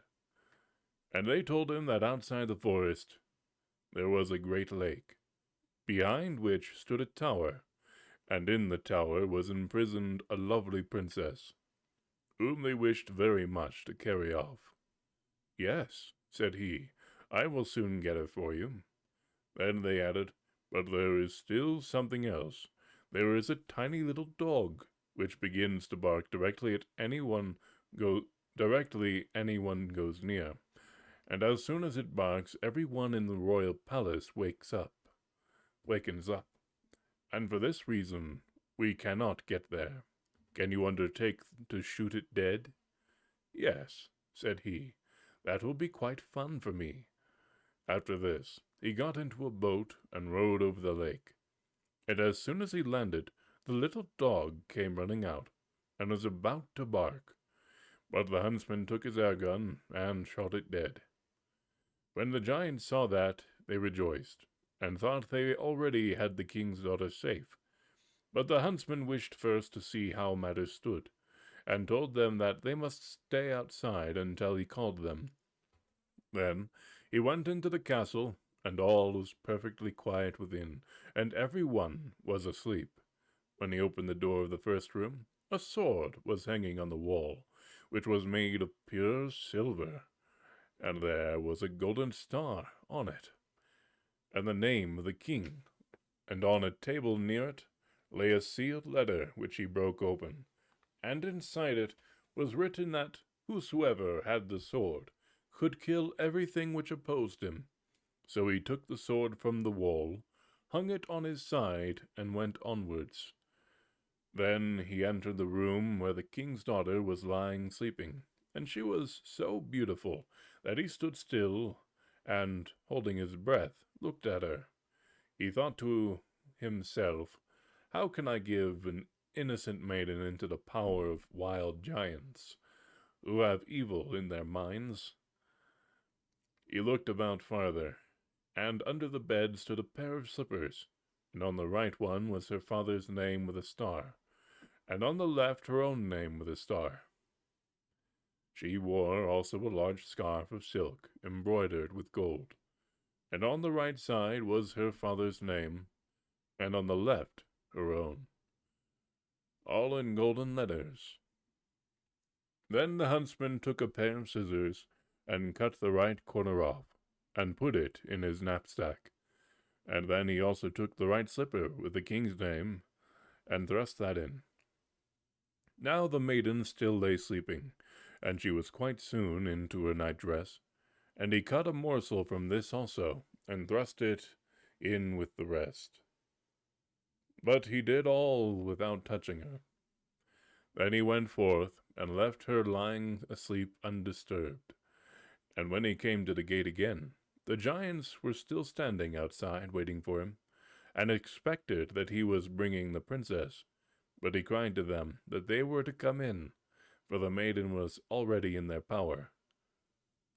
That he could not open the gate to them, but there was a hole through which they must creep. Then the first approached, and the huntsman wound the giant's hair round his hand, pulled the head in, and cut it off at one stroke with his sword, and then drew the rest of him in. He called it a second, and cut his head off likewise. Then he killed the third also, and he was well pleased that he had freed the beautiful maiden from her enemies. And he cut out their tongues, and put them in his knapsack. Then thought he, "I will go home to my father, and let him see what I have already done, and afterwards I will travel about the world. The luck which God is pleased to grant me will easily find me." But when the king in the castle awoke, he saw the three giants lying there dead. So he went into the sleeping room of his daughter, awoke her, and asked who could have killed the giants. Then she said, "Dear father, I know not. I have been asleep." But when she arose and would have put on her slippers, the right one was gone. And when she looked at the scarf, it was cut, and the right corner was missing. And when she looked at her night dress, a piece was cut out of it. The king summoned his whole court together, soldiers and every one else who was there, and asked who had set his daughter at liberty and killed the giants. Now it happened that he had a captain, who was one-eyed and a hideous man, and he said that he had done it. Then the old king said that, as he had accomplished this, he should marry his daughter. But the maiden said, "Rather than marry him, dear father, I will go away into the world as far as my legs can carry me." But the king said that if she would not marry him, she should take off her royal garments and wear peasant's clothing, and go forth, and that she should go to a potter and begin a trade in earthen vessels. So she put off her royal apparel and went to a potter, and borrowed crockery enough for a stole. And she promised him also that if she had sold it by the evening, she would pay for it. Then the king said she was to seat herself in a corner with it and sell it. And he arranged with some peasants to drive over it with their carts, so that everything should be broken into 1,000 pieces. Then, therefore, the king's daughter had placed her stall in the street. By came the carts, and broke all she had into tiny fragments. She began to weep, and said, Alas, how shall I ever pay for the pots now? The king, however, had wished by this to force her to marry the captain. But instead of that, she again went to the potter and asked him if he would lend to her once more. He said, No, she must first pay for what she already had. Then she went to her father, and cried and lamented, and said she would go forth into the world. Then said he, I will have a little hut built for you in the forest outside, and in it you shall stay all your life long, and cook for every one. But you shall take no money for it. When the hut was given, a sign was hung on the door wherein was written, Today given, tomorrow sold. There she remained a long time, and it was rumored about the world that a maiden was there who cooked without asking for payment, and that this was set forth on a sign outside her door. The huntsman heard it likewise, and thought to himself, That would suit you. You are poor and have no money. So he took his air gun and his knapsack, wherein all the things which he had formerly carried away with him from the castle as tokens of his truthfulness were still lying, and went into the forest, and found the hut with a sign, Today given, tomorrow sold. He had put on the sword with which he had cut off the heads of the 3 giants, and thus entered the hut, and ordered something to eat to be given to him.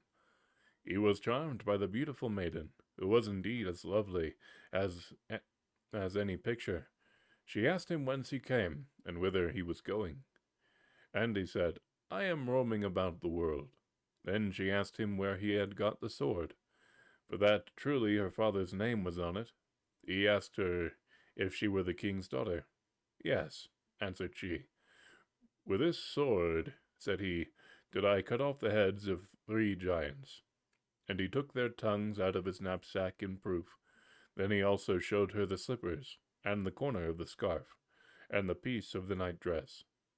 Whereupon she was overjoyed, and said that he was the one who had delivered her.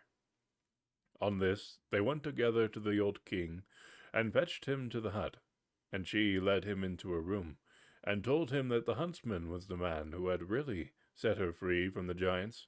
And then the aged king saw all the proof of this. He could no longer doubt, and said that he was very glad he knew how everything had happened, and that the huntsman should have her to wife, on which the maiden was glad at heart. Then she dressed the huntsman as if he were a foreign lord, and the king ordered a feast to be prepared. When they went to the table, the captain sat on the left side of the king's daughter, but the huntsman on the right. And the captain thought he was a foreign lord who had come on a visit when they had eaten and drunk. And the king said to the captain that he would set before him something which he must guess, supposing someone said that he had killed the 3 giants, and he were asked where the giants' tongues were, and he were forced to go and look, and there were none in their heads. How could that have happened? The captain said. They cannot have had any. Not so, said the king. Every animal has a tongue. And then he likewise asked what punishment should be meted out on anyone who made such an answer. The captain replied, He ought to be torn in pieces. Then the king said he had pronounced his own sentence, and the captain was put in prison, and then torn in 4 pieces. But the king's daughter was married to the huntsman. After this, he brought his father and mother, and they lived with their son in happiness. And after the death of the old king, he received the kingdom. That was Grimm's Fairy Tales, The Skillful Huntsman. Now, I do believe I will be needing coffee. It'll be about 5 minutes. Let me see here. Notepad.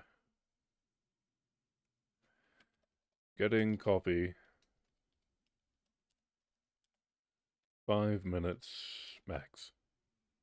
And I'll be right back.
Testing.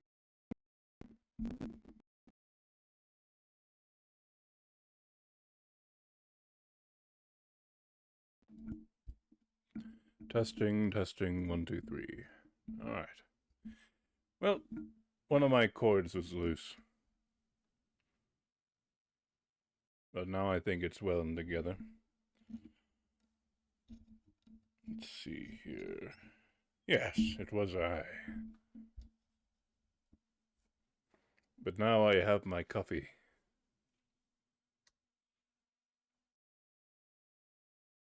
Alright, let me see where we're at.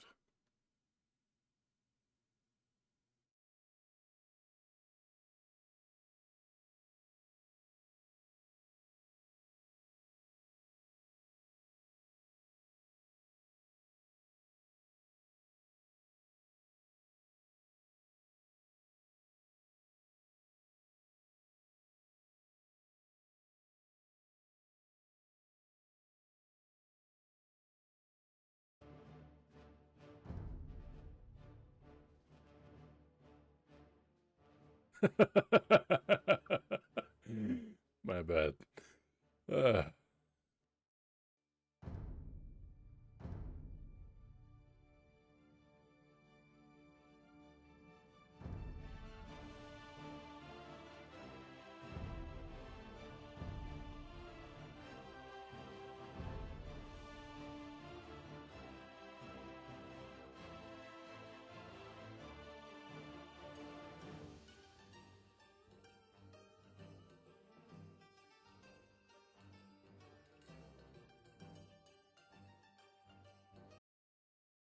Alright, let me check on prawns.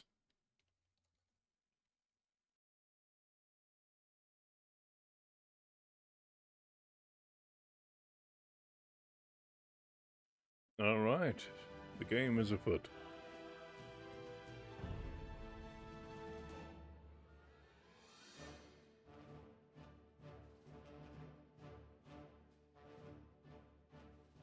This will be my last one for the night, I think. My coffee should carry me through it. It'll take effect in but a moment.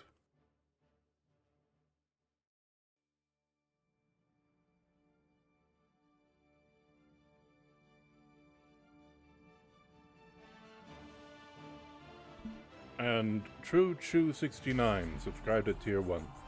Thank you very much, I appreciate you.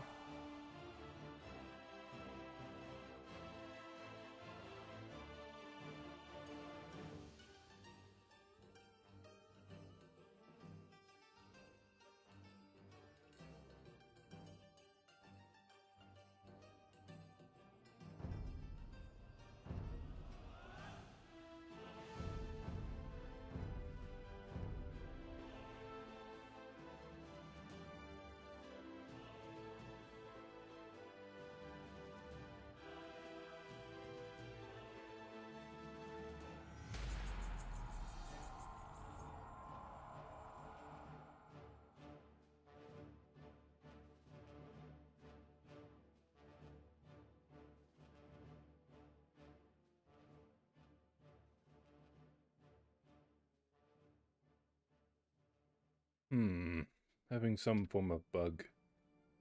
Hang on.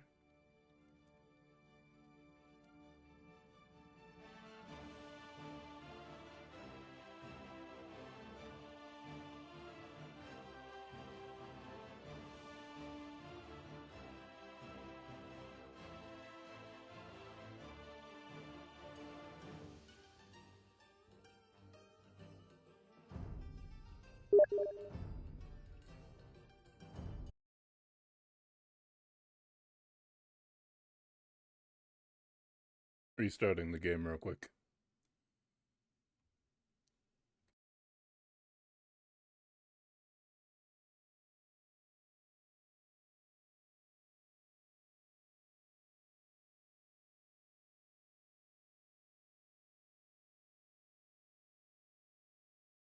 No, true. I don't think I know either.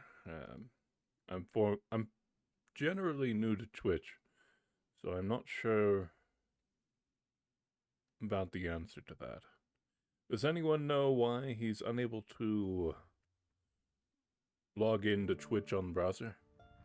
And if it's some sort of bug?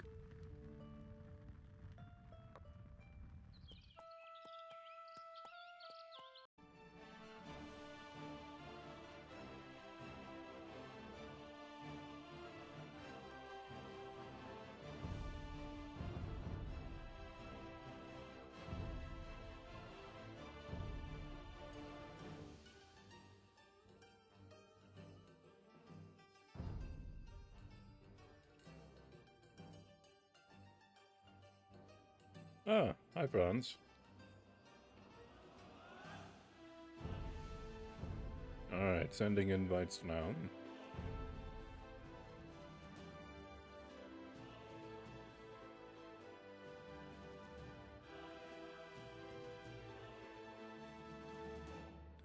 Thank you for the tier 1 subscription there, Mr. Blue in the Big Bear House.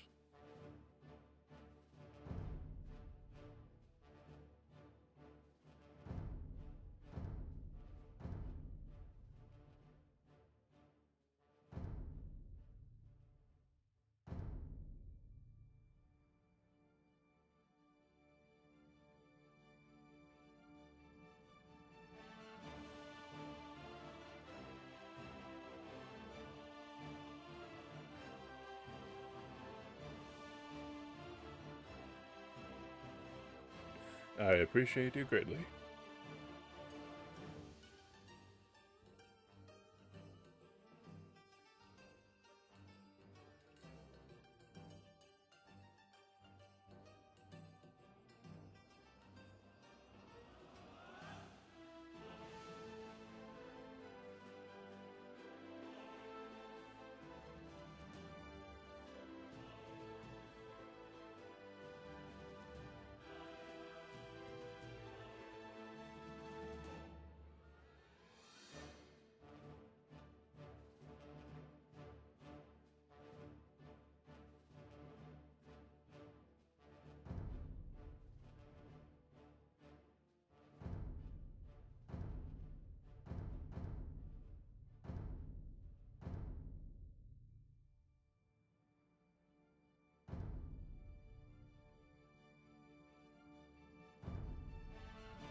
Alright, and a reminder, this will be the last game for the night, and then we'll be having a raid on someone. I don't know who, but someone.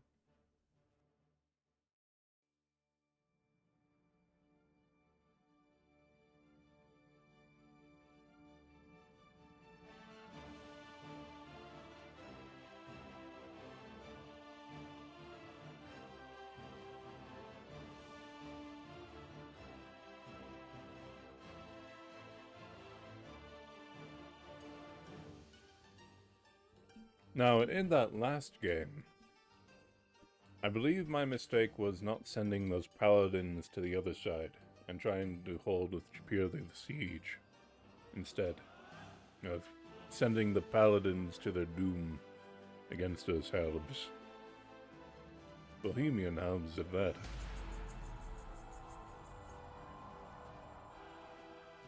I think that could have helped the other side a bit. And so it is Arabia. Yes.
Hey, ja. Ouvert.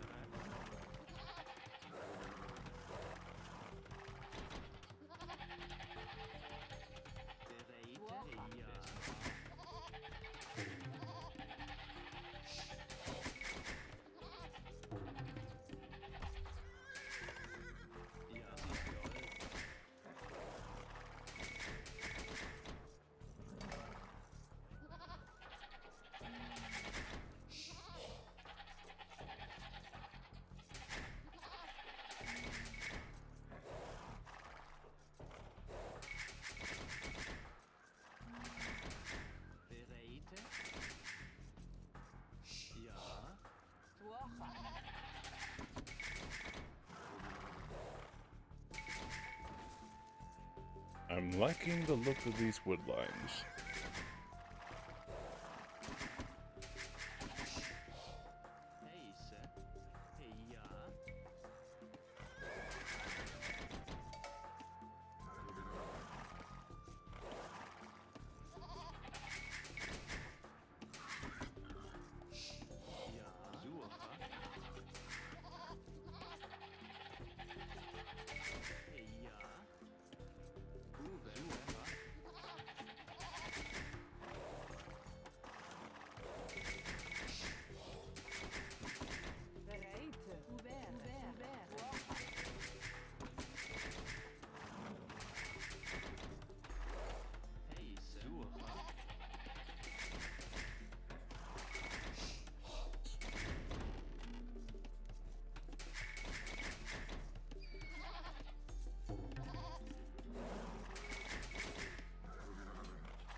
Food, please.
please? Ja, hey, ja, Holzer.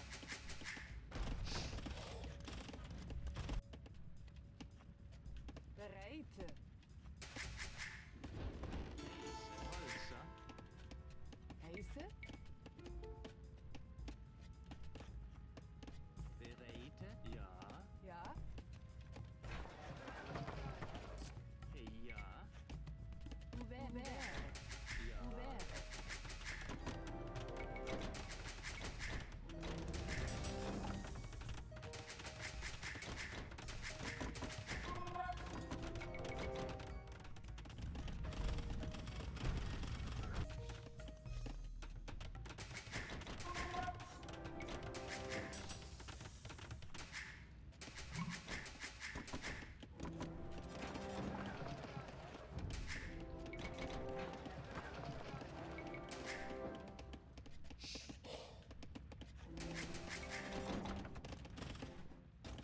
Ouvert. Heiße. Bereite. Bereite. Das war. Heiße?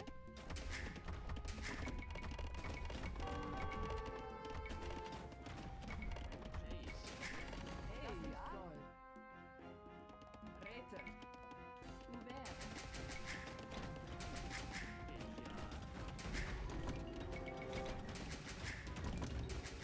Bereite. Ja. Ouvert.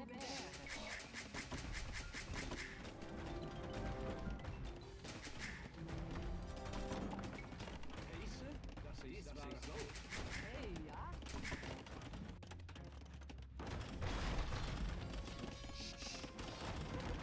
Bereite?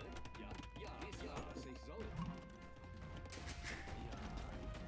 Heiße? Das war wütend.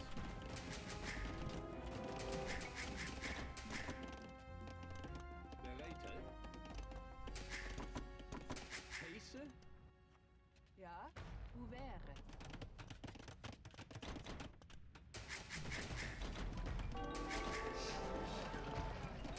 Heiße?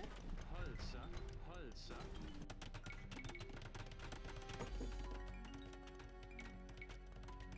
Das ist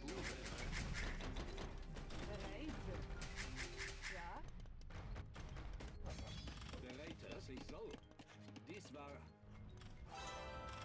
Ja, das ich soll. Das war... Ja.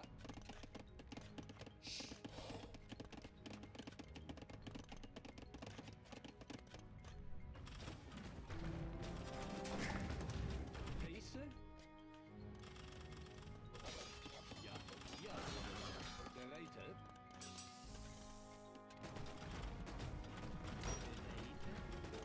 Rete. Das ist wahr. Rete.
Alright, GG's.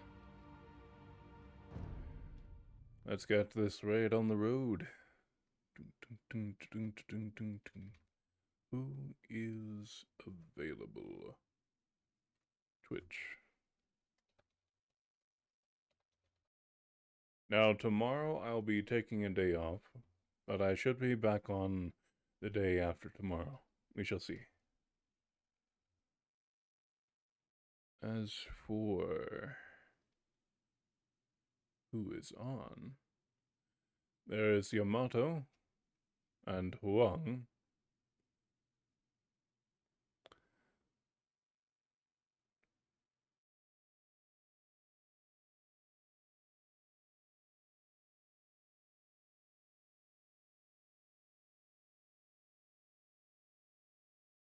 First one to say in chat who they would like to raid is the winner.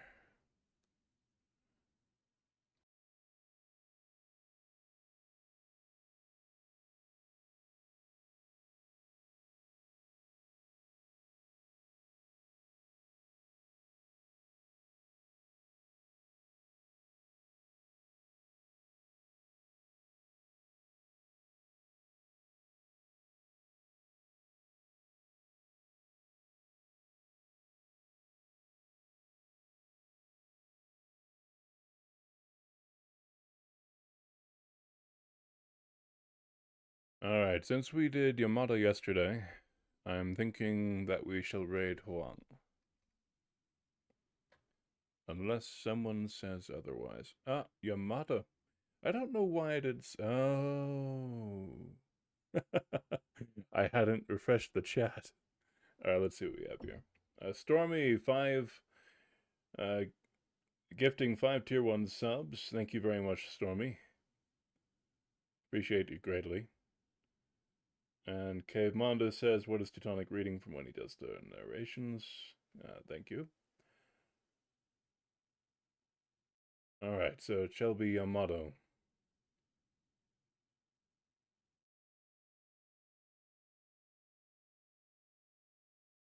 And it be late, but Damianos, I wish you well.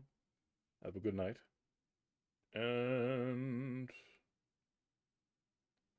goodness. I missed so many chats. I needed to refresh that.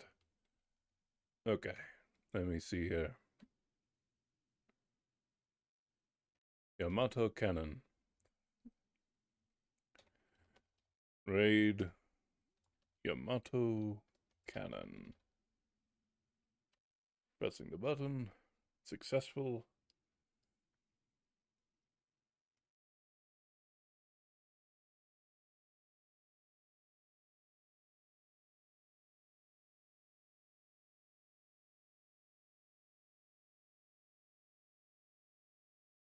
Raiding in 5, 4, 3, 2, 1.